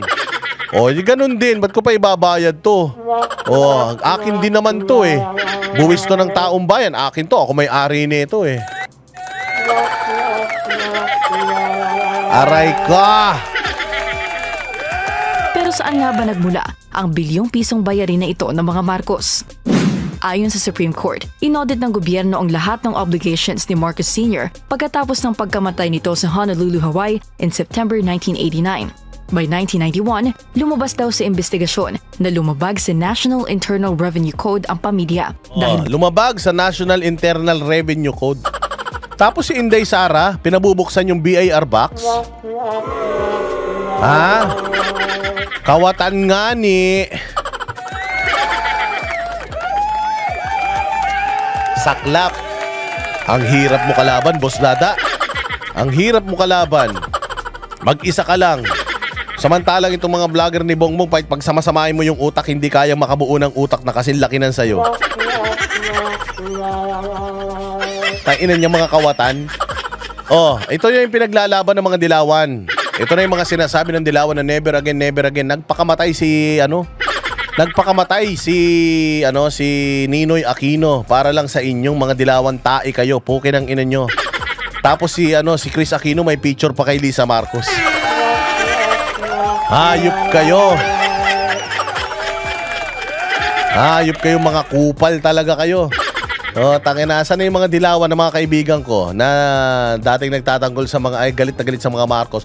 Martial law, never again, mga human rights violation, ill-gotten wealth. Puta, eto na, wala na natira kahit na isang kaso sa Sandigan Bayan. Simula naging presidente si Bongbong, na-dismiss na lahat. Hayop na yan. Tapos eto, pera, estate tax, putsang inan yan. Mantakin mo, ikaw, taon-taon nagbabayad ka ng buwis. Halos putang ina, mautot ka na sa kakabayad ng buwis. Tapos putya, malaman-laman mo magkano lang yung buwis mo, sinisingil ka. Hoy, magbayad ka na ng buwis. Magkano lang buwis mo? Ano lang yan? Yung tax na binabayaran mo, 3,000 lang yan isang buwan. Magbayad ka na, 30,000 lang yan sa isang 10 buwan, o 40,000 lang yan sa isang taon. Magbayad ka na, putya, ginaganong ka. Samantalang si Bongbong 203 billion, di nila masingil-singil. Haler! Ang ina niyan. Alam mo, ito nga yung sinasabi ng mga artista, dapat hindi tayo magbayad muna ng buwis. Bukod sa ninanakaw, yung presidente nga natin, ang laki ng buwis, hindi binabayaran eh. Tapos tayo magbabayad ng buwis, tas nanakawin lang nila, ang masaklap, tapos sila hindi nagbabayad ng buwis. Mga hayop kayo. Tapos meron pa ito si Erwin Tulfo na bagong pautot na naman na marami daw mga government officials at mga halal ng taong bayan hindi daw nagbabayad ng bill sa kuryente. Sana all! bigo itong makapagbigay ng written notice of death ng dating Pangulo at magbayad ng income tax returns para sa mga taong 1982 to 1986. Oy, Jojo Hugo, salamat sa iyo. Tama ka dito sa sinabi mo. Duterte lang ang nakapag-unite sa loyalista. Duterte lang talaga. Sa sobrang ayaw nila sa Duterte, nagkampi-kampi sila. Anak ng tinapay, kawawa naman. Diyos ko, mga probinsyano lang kalaban ninyo. Pucha, nagsipagkainan kayo ng mga tain ninyo. Kumbaga, sa Tsoktsakan, nag-69 kayo. Nagsipsipang buldit kayong mga hayop kayo. Mga dilawan at saka loyalista para lang mapabagsak nyo mga probinsyanong mga Duterte. Apakahina nyo naman nila lang. Dahil dyan, nag-issue ng deficiency tax assessments ng BIR para sa mag-asawang Marcos Sr. and Imelda Marcos, pati na rin kay PBBM para sa income taxes niya from years 1982 to 1985.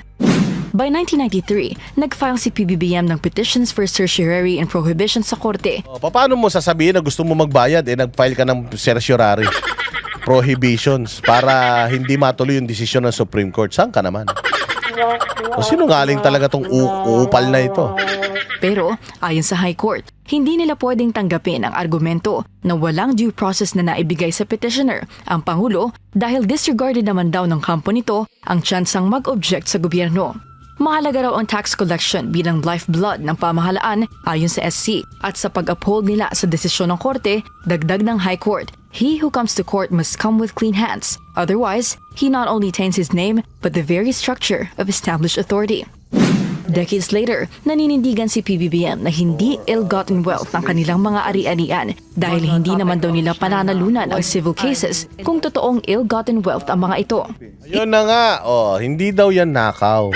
Mga dilawan, pwede nyo bang kampihan si Bongbong ngayon na hindi nakaw yung mga ninakaw ng tatay niya? Hindi pala nakaw yun. Saan galing yun? dami na sapatos ng nanay mo. Imposible naman.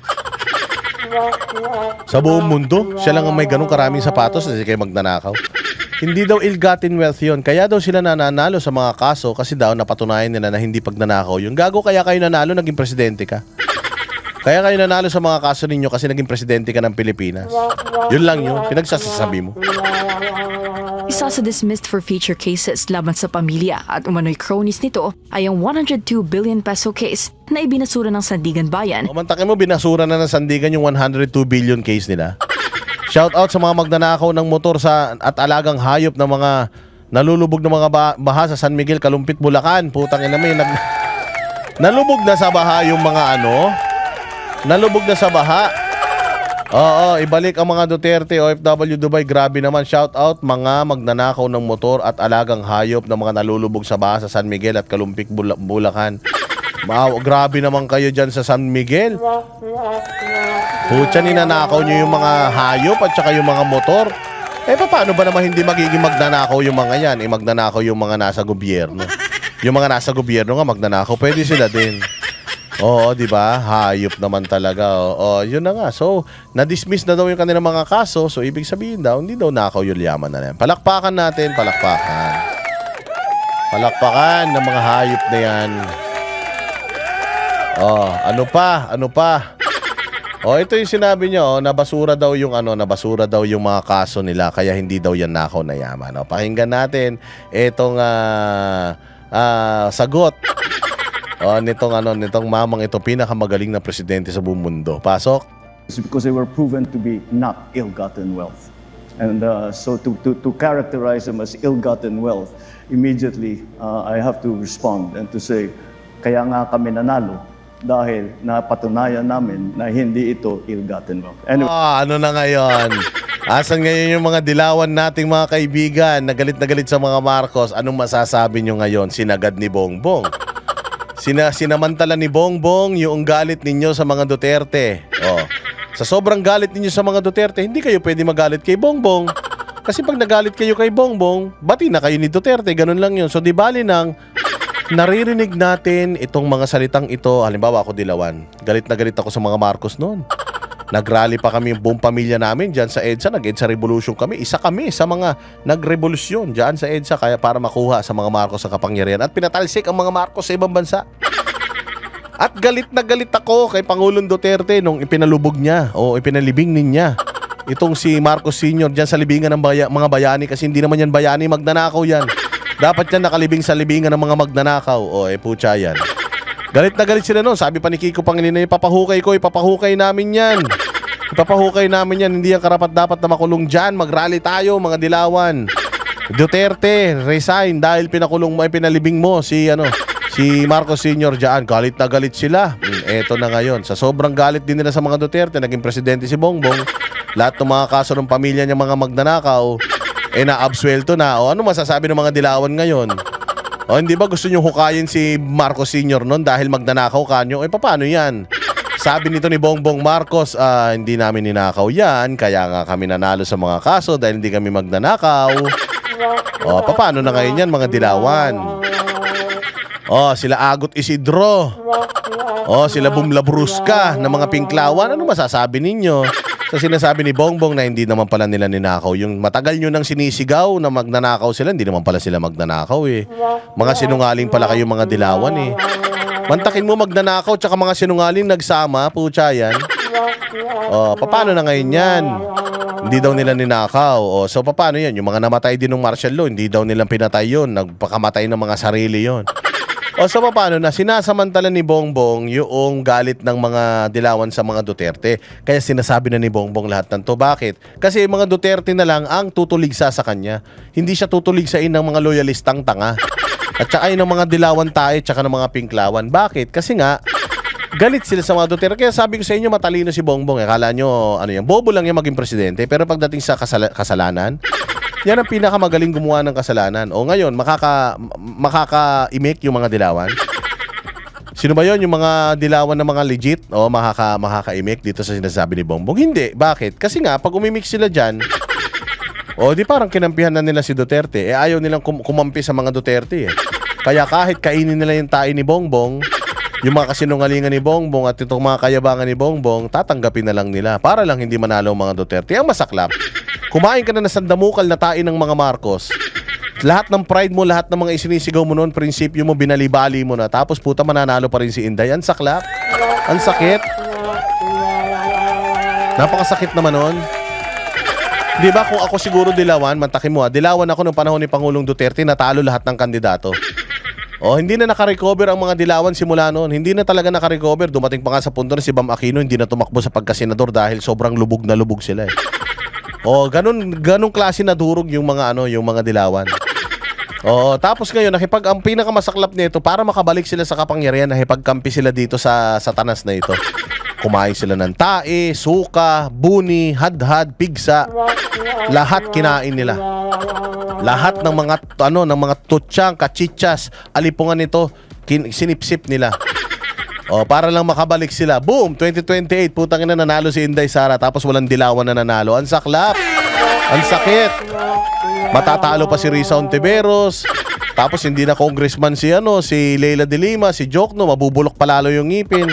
Tapos hahabulin pa sila lahat sa mga kasalanan nila, sa mga paninira nila sa mga Duterte. Nako po, ang sakit no? Isa yan sa mga pinakamasakit na mangyayari, mga bossing, sa buhay ng mga dilawan tae.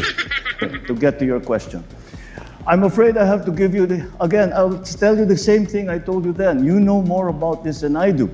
And I have to admit that I have neglected some of my duties as co-executor because I've been very busy with all the things that a president is busy with. And when it comes to when it comes to prioritization for things that I spend time with and that I focus on, this is a family matter. The matters of state and governance are 1,000 times more important than any family matter. In fact, I would say 113 million times more important than... Yung 113 million na sinasabi mo ng mga Pilipino, gago, dyan mo utang yung 203 billion mo, tanga. Utang mo yan, Bongbong, utang na mo. Bayaran mo naman. Kasama ako dyan.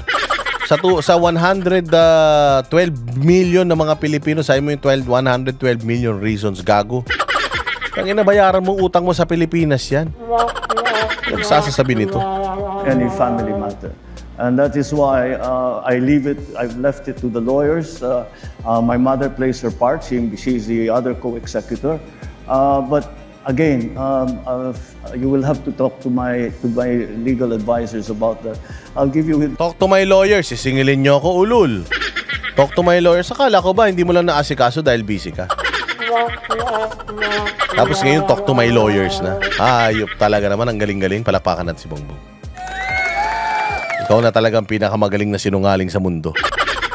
Pero yun lang masaklap. Walang naniniwala sa'yo. Ikaw lang ang sinungaling na hindi nagtatagumpay kasi walang naniniwala sa'yo.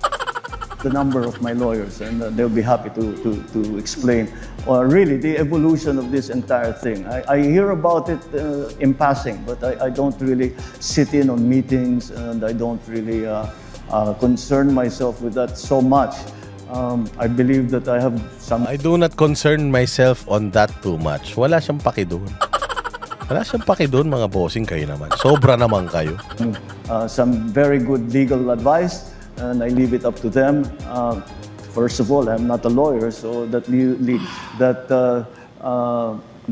Yes, you're not a lawyer. You're a liar. You're a liar. Buti na lang, hindi ka naging lawyer. Pero successful ka naman na liar.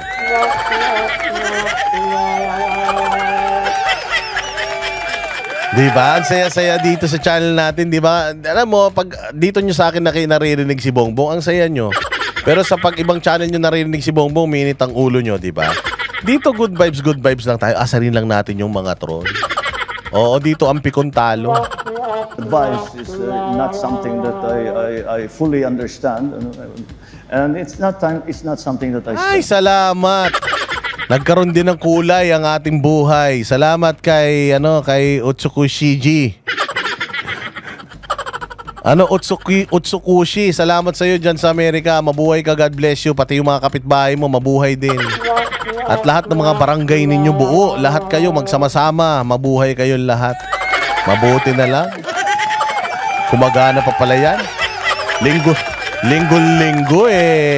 masyado kayong mga mga pinsan kayo ni Cory time on. Like I said, it's a family matter which pales in importance in comparison to what I have to do in my day-to-day work.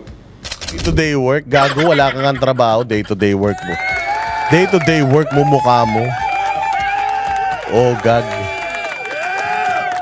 Day-to-day work. Ulol. Oh, eto ang plano nila, mga ito na nga. Ay hindi, mamaya na to. Ay hindi, ito maganda to eh. Oy, kay Sakura-sang, yung asawa ni Naruto. Sir Boss Dada, sarap sampalin ng sapatos ni Lebron, kaso hindi worth it. Sayang yung shoes. Hindi na, dapat niya sampalin niya ng sampalin niya ng bakya na may tae. Oo. Walang hiya kayo. Kaya nga sabi ko nga sa inyo, nanakawin na naman nila yung nanakawin na naman nila yung pondong pera sa ito papakita ko sa inyo, wait lang. May nasilip daw ng mga questionable projects sa 2027 elections. Pakinggan ninyo tong sinasabi ni Ping Lacson. Kahit alam naman natin na kasabwat yan ni Bongbong.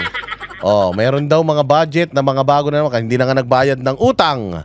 Tapos yung budget ng 2027, putsangin na, nanakawan na naman. Infra na naman. Wala na nga infra. Sa infra pa idadaan. Pasok, Ping. Ilang questionabling items umano mula sa isang ahensya ng gobyerno ang nasilip ni Senator Panfilo Ping Lacson sa panukalang 2027 budget. Para raw 2027 budget, di ba yan yung sinasabi ko sa inyo noong nakaraan pa? Napaka-importante ng 2027 budget. Bakit? Yan na yung huling-huling budget na nanakawin nila. Casper Vertigo, mabuhay ka. Maraming salamat sa iyong pagpapakulay dito sa ating channel. Mabuhay ka hanggang gusto mo. Gusto mo hanggang next week. Hanggang bukas. Bahala ka, ikaw nang bahala. Oo, mamatay ka kung kailan mo gusto. Mabuhay ka rin kung kailan mo gusto. Pasok. sa infrastructure Di ba yung sinasabi ko yung 2027 budget, di ba? Di ba?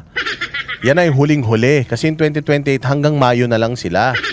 So hindi nila pwedeng nakawin yung budget sa 2028. So ninakaw nila yung 2023, 2024, 2025, 2026. Itong 2027 yan na yung huli.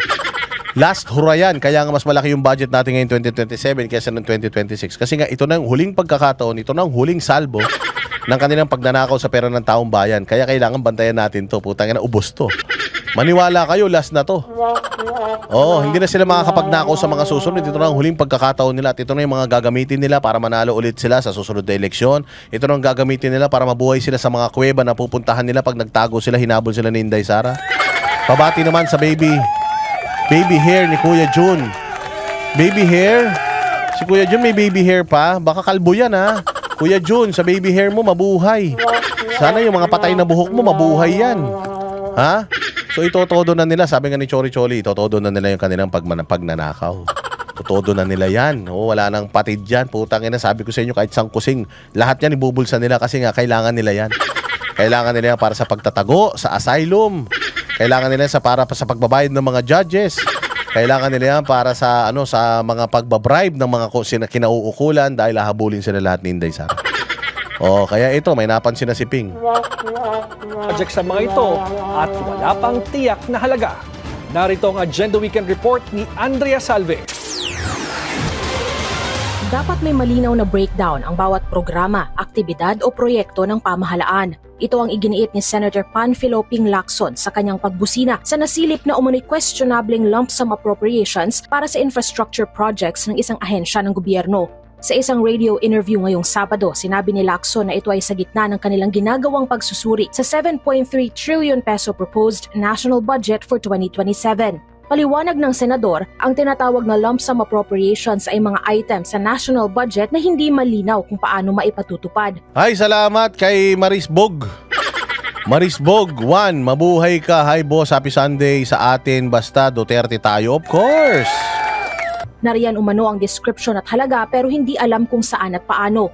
Hindi nito pinangalanan ng ahensya pero ito raw ang kailangang mabigyang linaw ng kinauukulang mga opisyal. Dagdag pa ni Lacson kung meron mang dapat na lump sum, yun ay calamity fund dahil hindi naman daw tiyak kung kailan nangyayari ang mga kalamidad. Pero kung ipapagawang infrastructure projects, dapat daw talaga ay makuha ang mga... Hindi, maaring galit tayo kay Ping dahil sa ginagawa nila. O galit tayo kay Ping dahil konektado siya sa mga Marcos at naging aso siya.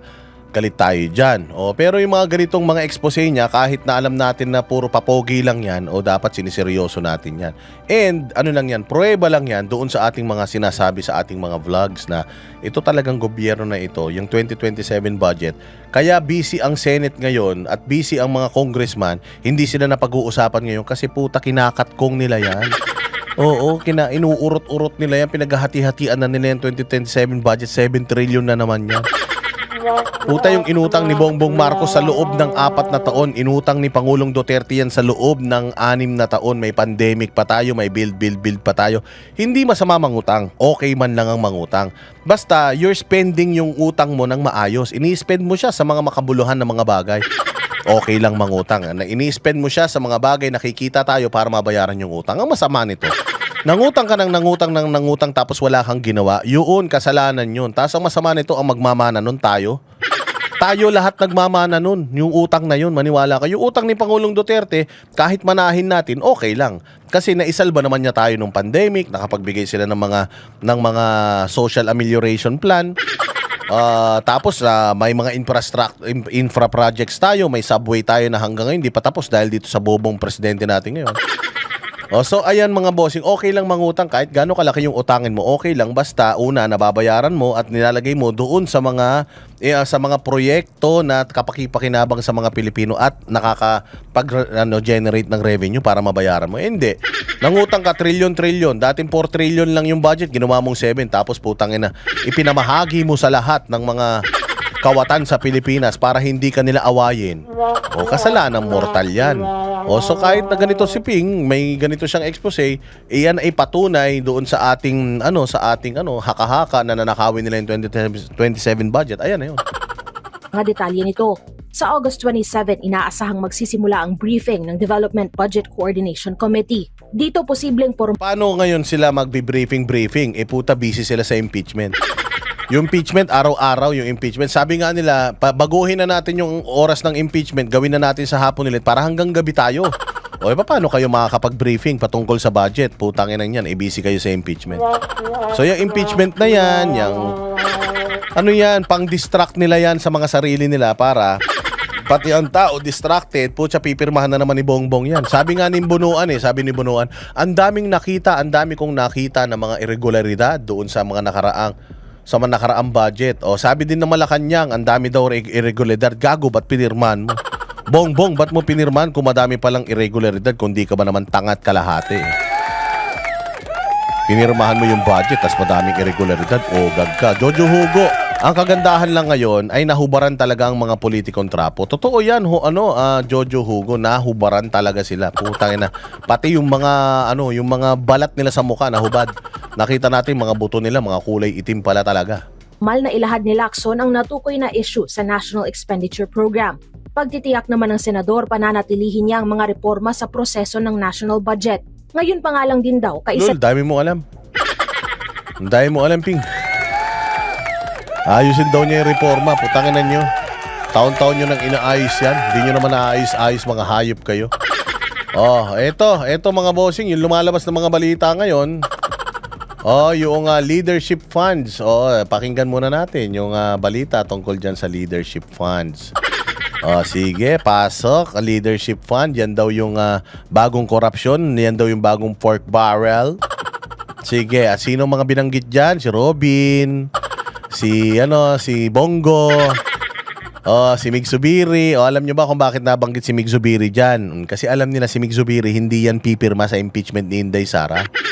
Kaya ngayon, tinitira na ni Boying Rimulya yung mga alam nilang hindi pipirma sa impeachment ni BP Sara. Sabi kasi ni Boying, wala daw ebidensya doon sa sinasabing leadership fund, walang ebidensya, pero mag-iimbestiga daw sila. Yan na.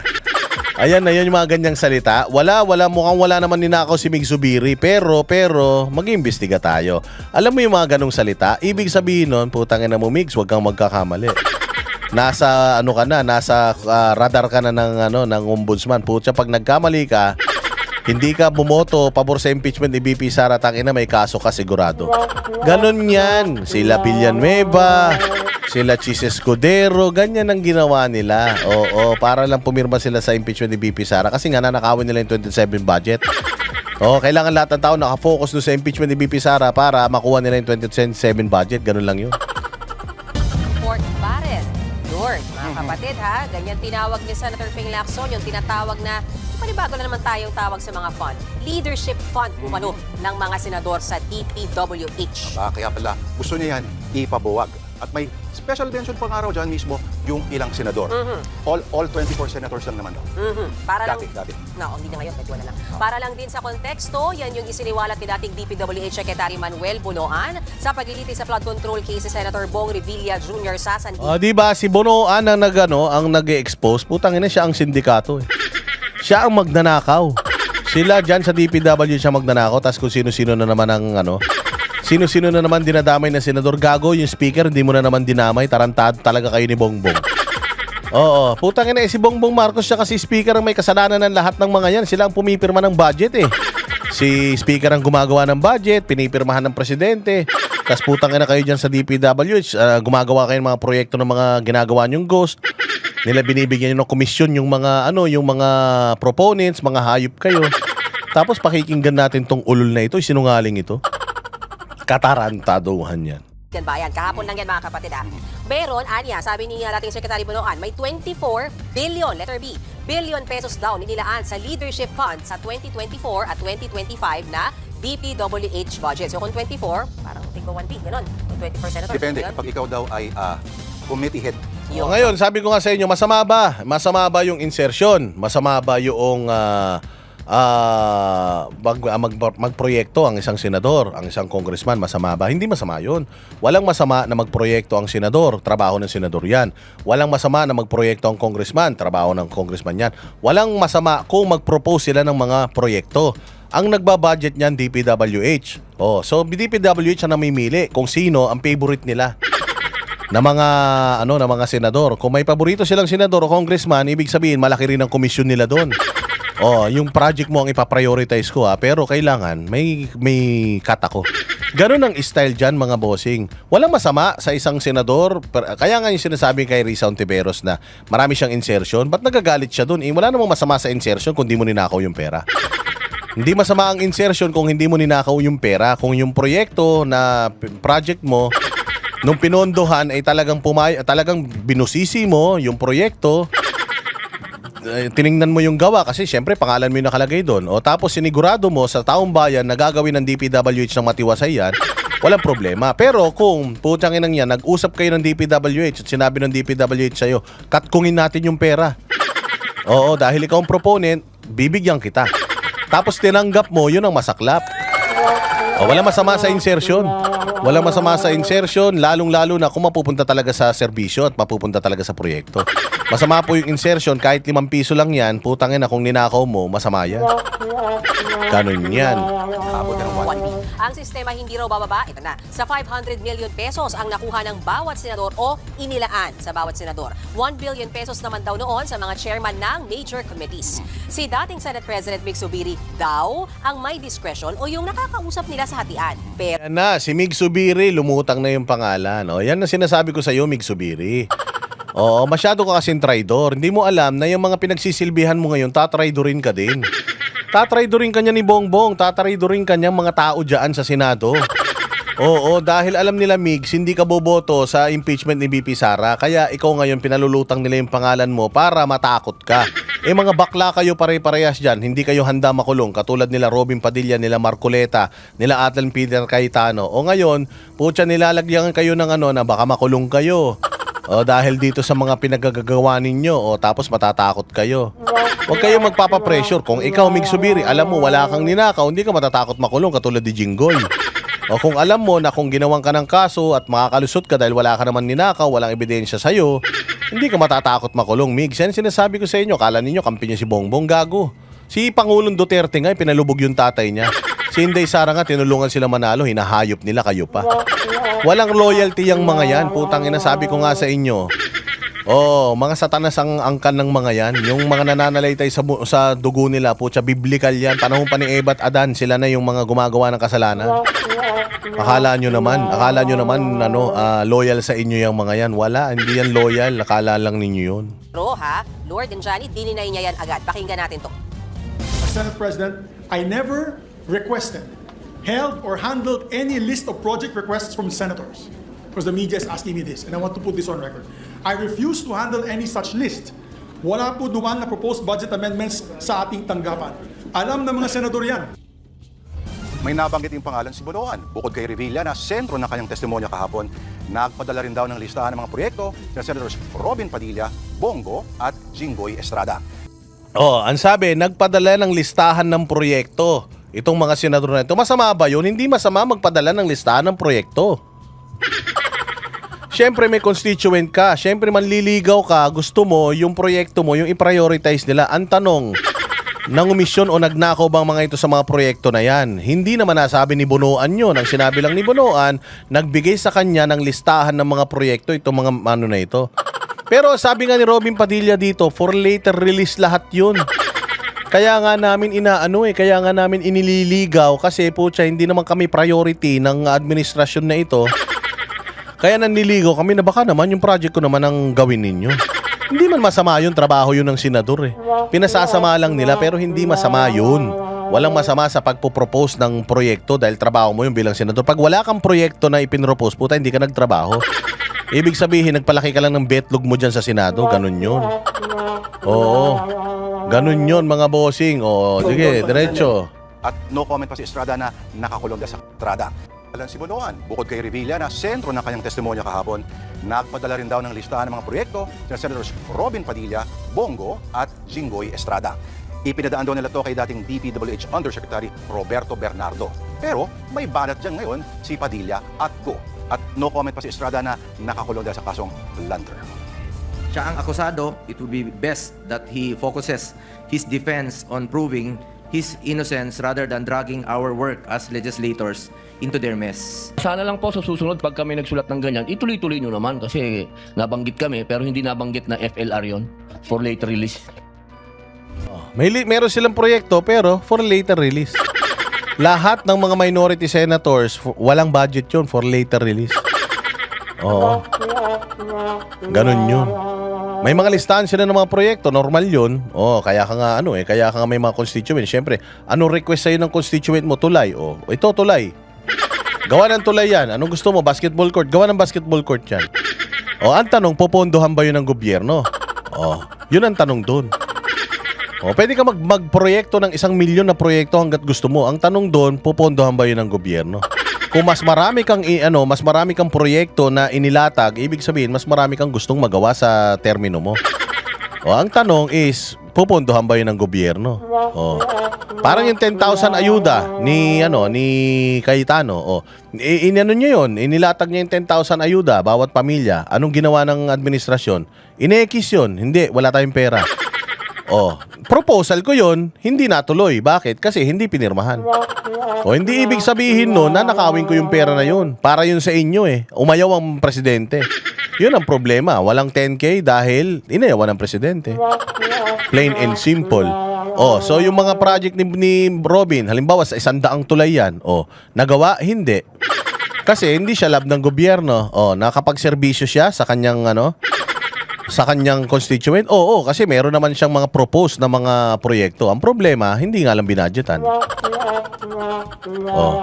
Ganun yan. Ang problema, ikaw senador ka, kakampi ka ng gobyerno, may budget ka nga. Lahat ng proyekto mo sinunod, puta, ninakaw nyo naman. Patay tayo dyan. Doon tayo madadali. Actually, sabi naman ni Senator Lacson, hindi naman daw illegal yung leadership fund. Pero improper, Lord. Hindi raw dapat. Kumbaga, nakokontrol ng sino mang mambabatas yung budget. Kasi nga, sabi niya, hindi daw illegal yung, leadership fund. Improper. Utangin na, alam mo, ang illegal na ginawa mo, Ping Lacson, yung liquidation by certification na batas mo. Kaya hindi nagli-liquidate itong mga congressman at pati itong mga senador dahil dun sa liquidation by certification. Hinahanap nila yung mga liquidation ni Inday Sara pero hindi sila nagli-liquidate ng kanilang mga pera, yung MOOE nila. Oo, yung mga ganun nila, hindi nila inililiquidate. Certificate lang ini-issue nila, tapos absuelto na sila kagad. Ikaw may gawa nun eh. Inaabuso nga yung MOOE, hindi nyo ayusin. ng taong bayan. At kung meron daw gustong pondohan, dapat bukas yan sa publiko at hindi tinatago. Hindi yung parang nag-usap lang yung mambabatas at yung head of agency, which has been happening for the past years. Example, yung sa mga hearing sa budget ng Kamara at Senado, doon daw dapat yan idaan. Kasi kung hindi, baka raw maging mas malala pa yan sa pork barrel, sabi ni Senator Lacson. O etong muli, ang kanyang sinabi. Kung doon pa lang sa NEP, naka-insert na, parang ito yung parang sabihin natin, ito yung descendant ng pork barrel. Of course pa, kasi ang pork barrel... In fairness dito kay Ping, ayaw talaga niya ng pork barrel. Gusto niyan semento. Rizalin Seran. Diyan sa Saudi Arabia, Boss Dada, pang caramel java chip frappuccino, sana all. Thank you very much sa pang Starbucks. Salamat ito na. Oh. Tinira ko na. Galing sa Pinta Kape. Utang ina, hindi naman natin sponsor to. Binanggit mo pa, Boss Dada. Walang hiya na yan. Pinagbayad ka eh. Doon na yun sa Congress Ito, executive domain pa lang, nandoon na nakialam na yung mga congressmen because ino-opera niya ng mga allocable. Wala naman daw leadership fund sa budget ngayong taon at wala rin daw hihinging ganyan next year, sabi ng palasyo. Pero wala rin daw alam sa nangyaring leadership fund umano. Walang alam daw sa leadership fund si Bongbong, hindi kasi siya leader. Ulul, tangina na lang, lahat na lang di mo alam. Bongbong, lahat hindi mo alam, wala kang alam sa lahat, walang hiya ka. Ikaw ang presidenteng walang nagawa at walang alam at walang makaalam-alam sa nangyayari sa Pilipinas. Ang ehekutibo. Siniguro rin ni Senate Finance Committee Chair J.B. Ejercito na walang makakalusot ng anumang leadership fund kapag dumaan na sa Senado ang panukalang 2027 budget. Ayon sa DPWH at wala silang ganitong klaseng mga fund. No leadership fund under 2027 budget. Kung alam ng Pangulo, hindi yan. Pero, Ulul! Alam ng Pangulo, putang ina ninyo. Generation X EGR, mabuhay ka, Boss D, watching from Bahrain, from Lanzones at Durian, sarap naman. Pang Lanzones at sige, bibili ko yung mamaya. Oo, bibili tsaka suha, masarap yung suha eh. Oo, walang hiya kayo, sasabihin nyo na naman, wala, putang ina, ikaw ang pumirma ng budget ng 2025, ang daming katarantaduhan doon. Binasa ko, bawat pahina, putang inang yan, pagdating, puro pagnanakaw, tapos nung siningil siya. O, ba't mo pinirmahan? O ba? Ako lang pumirma. Pero hindi ako nagnakaw. Ulol. Style nyo, bulok. as far as we are concerned, walang mangyayaling leadership fund. No? Ipagpapatuloy ko dahil si SP Win, nung siya financier, wala daw siyang ganun. So hindi na maulit yun. Alam mo, Lord Johnny, krusada natin talaga, magpaliwanag sa taong bayan to. Kasi ang hirap pag wala tayong pakialam sa proseso kung paano hinuhulma yung budget, di ba? Kung sabi ni Senator Ping, nothing wrong, hindi illegal ang what do you call the funds? Leadership fund. What is so wrong about it? Kasi, sana kayanin ko to in a very simple way. Isang beses lang dapat pwedeng pakialaman or impluwensyahan ng mambabatas ang budget natin taon-taon. Yan ay kapag, di ba inumpisahan yan hulmahin ng Malacanang, ng Ekutibo. Bababayan sa Kamara at pag hinulma na yan ng Malacanang, papunta na yan sa bulsa nila. Pag sinimulan ng hulmahin niya ng mga congressman, papunta na yan sa mga bangko nila. Pag hinulma na yan ng Senado, papunta na yan sa mga babae ng mga tulpo. Papunta na yan sa tip. Ganun lang yan. Pag hinulma na nila yan, papunta na yan sa mga mga dummy account nila. Papunta sa mga kabit, mga Louis Vuitton, mga Rolex na mga hayop na yan. Style nyo bulok, tangina ninyo, puro kayo mga mukhang pera, mga unggoy. Mga kawatan, mga unggoy kayo. Putang ina, busog na kayo sa pera. Gusto nyo pa, pag basta may pera kayo nakita, sa inyo pa rin. Kahit hindi naman sa inyo pa rin, mga hayop kayo. Ray Candia, paano magpakulay? May 2 chances of winning. Meron sa GCash, meron din dito sa meron din dyan sa may chat, yung may kahon na ganyan na may letter S, itodo mo sa kanan. Sabi nito, grabe na talaga nangyayari sa bansa. Kahit anong salita ang sabihin mo, huwag kayong mag-alala. Bababuyin natin sila. Kahit anong gawin nila, hindi sila makakalusot sa atin. Hanggang 2028, putang ina, babanatan natin yung mga yan. Walang patid. Kahit may sakit tayo, banat lang ng banat. Hindi sila makakalusot sa atin. Mas maganda kasi na akala nila, di ba, nagsisinungaling sila. Akala nila na naniniwala yung taong bayan, tapos biglang maririnig nila si Boss Dada. Putang ina. Ang hirap talaga magsinungaling ngayon pag may ganitong mga tao, yung binibisto yung kasinungalingan mo. Mahirap yon sa isang sinungaling na ibinibisto mo yung kasinungalingan nila, napakahirap nun. Sa isang sindikato, pag binisto mo yung operation nila, napakahirap nun. Kaya pahirapan natin sila. Huwag natin pabayaan na makapagnakaw sila ng ganun-ganun na lang. O ibibisto natin sila dito, hindi ba classic 9019? Senado, and then pag nakita nila na, uy, kulang ng budget ang DOH, dagdagan natin. Uy, sobra naman ng budget ng ahensya to, bawasan natin. Doon lang sila pwedeng makialam. Pero what's so wrong with Leadership Fund is, hinuhulma pa lang daw ng executive, nakikialam na yung mga mambabata. So kumbaga, Johnny and Dord, twice silang nakikialam. Oy, bakit hindi yung mga mambabatas ang pinatatanggal natin sa pwesto? Bakit si Inday Sara? Sila naman pala yung kawatan. Bakit kayo News 5? Bakit kayo TV5? Puta, puro si Inday Sara ang sinasabi nyo magnanakaw. Magnanakaw pala mga congressman, presidente, tsaka senador. Putang ina ninyo. Bakit si Inday Sara lagi nasa balita nyo? Mga hayop kayo. Yun, alam nyo naman pala na ninanakaw ng mga congressman, mga presidente at ng senador yung pera ng taong bayan. Hindi naman vice president ang nagnanakaw. Gago ka pala eh. Ha? Loko-loko ka pala eh. Di ba classic 9019 dyan sa London? Hayop pala kayo eh. Tanginan nyo mga mainstream media kayo talaga. Wala kayong mga silbi. Which is so wrong. Baka yan ang pagkakaintindi nila sa the Congress has the power of the purse. Iyon nga, sobra namang powerful. Sobrang power yun. Pwedeng once lang namang makialam. Ba't naman twice? Pero kanina pinapaliwanag ni dating Senate President Mick Zubiri, sinasabi niya na ang term na ginagamit niya ay amendment. Yes. Wala naman daw masama sa amendments, ulit-ulit yan, which is dati gamit yan insertion. Medyo pangit na pakinggan kasi ngayon. Pero to wala talagang masama. Wala masama kasi talagang yun talaga inaasahan, lalo na yung mga proyekto na inaasahan ng mga constituents. Correct. Kasi kunwari si Johnny, congressman siya, kailangan sa kanila ng, kunyari lang naman, proyekto ng dagdag ng mga clinics. So ikaw, inalaban mo talaga na, uy, dagdagan mo naman yung distrito ko ng ganito kasi timpangailangan ko. So amendment na yun. So nag-insert ka na doon, which is not bad ka talaga. Pero umaangal yung ilang minority senators kasi sabi nila. Salamat, Cherry Vlog. Mabuhay ka dyan sa Amerika, mabuhay. Lalo na isa, sabi niya, 3 years na raw sila na hindi binibigyan ng funds. Walang release sa kanila. Sila nga rin parang kawawa daw sila dito. Yun nga, may mga hirit na ganyan. At isa pang mali, kasi alam ko kung saan hirit dito ni Johnny. Isa pang mali, Johnny. Sige lang, Smea. Take your time. Pag Okay lang, naglagay okay ka lang. ng budget Ayan, na sige. hindi naman nagawa yung proyekto.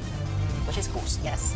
Since you mentioned yan, goals and budget na, di ba? So ano na ba? Magkakaroon ba ng budget ang flood control projects next year? And if magkakaroon man, di ba, paano naman masisigurado sa sambayanan na hindi na mauulit tong ghost project? Hindi masisigurado. Ganyan dyan si Bongbong. Oo, paano masisigurado na hindi daw nanakawin yung pera sa mga flood control kung magkakaroon ng mga budget sa flood control? Hanggat nandiyan dyan yung mga Marcos, walang kasiguraduhan sa pera ng taong bayan na nakawin nila. Utang nga nila, 203 billion, di nila binabayaran eh. Lahat ng pera sa mundo kanila, putang ina, ganyan ang ugali ng mga yan. Sabi ko nga sa inyo, si Lupin III, ginawa yung istorya na yan dahil kay Bongbong. Oo. Ginawa ang istorya ng mga yan, yung mga Marcos na yan, putsang ina. Lahat ng magnanakaw, mga istorya ng mga pagnanakaw, heist, money heist dito sa Pilipinas, putsang ina yan.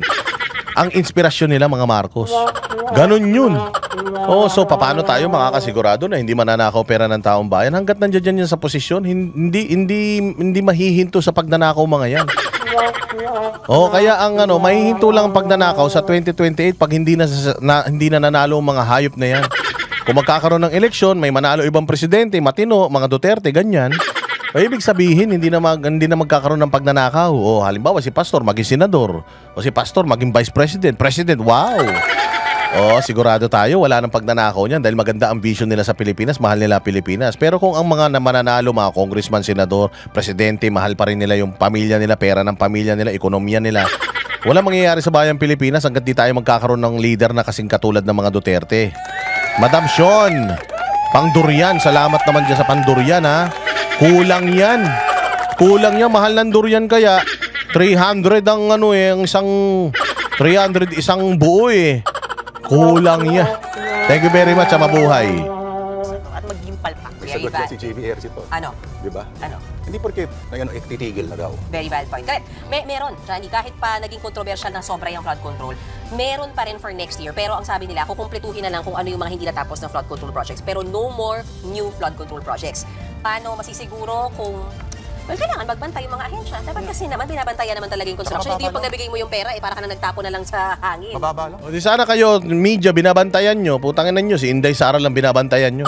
Impeachment ni Inday, gago kayo. Bumaba sa Ilocos, hindi nyo nga binabalita eh. Tanginan nyo. Kami na nga lang nagbabalita para malaman ng taong bayan na ganito kabulok ang Pilipinas. Mga walang hiya kayo, mainstream media kayo eh. 105 billion lang. Grabe. Oo. Tax natin Pero yun, diba? naaawa ako doon sa mga senador na 500 billion lang inatanggap. Paano kaya nila mabubuhay ang pamilya nila? Naawa ka, paano pa sa atin? Oh, kawawa naman. Yung mga tulpo, paano kaya sila makakapag-tip pag ganyan lang kaliit yung budget nila? May paliwanag doon, di ba? August, ghost month. Kaya baka maraming ghost project. Ganun na lang eh, no? Ayan. Hayop na yan. O, diba? Ganyan ang kahayupan sa Pilipinas ngayon. Oh. Diba? Ganyan ang mga kahayupan dito ngayon. Kaya enjoy! Oh, happy weekend everyone. Happy Kadayawan Festival. Happy Sunday. Kapag sinipag tayo mamaya kasi manonood tayo ng magla-live tayo doon sa sa Facebook. Doon sa Kadayawan para mapanood ninyo yung mga indak-indak ha. Oh, mabuhay kayong lahat, mabuhay tayong lahat. Oh, kahit ganito kagulong Pilipinas, laban lang tayo, hindi tayo hinto. Kahit sakit, pilay, pigsa, kulani, lahat ng sakit, kahit na anong dumapo sa atin, hindi tayo hinto sa pagbatikos dito sa mga demonyo sa gobyerno. Makakaasa kayo na pagkabanateros. So, patas na balita lang. Patas? Patas para sa bayang Pilipinas. Patas para sa bayang Pilipinas. Hindi patas para sa mga politikong mga tanga. Patas para sa bayang Pilipinas, ha? Mabuhay. God bless us all. Kita-kita tayo sa susunod na vlog, ha? I-upload ko to as video. I-like, i-share ninyo para makarating sa kinauukulan. Mabuhay! Kita-kita tayo ulit. Maraming salamat.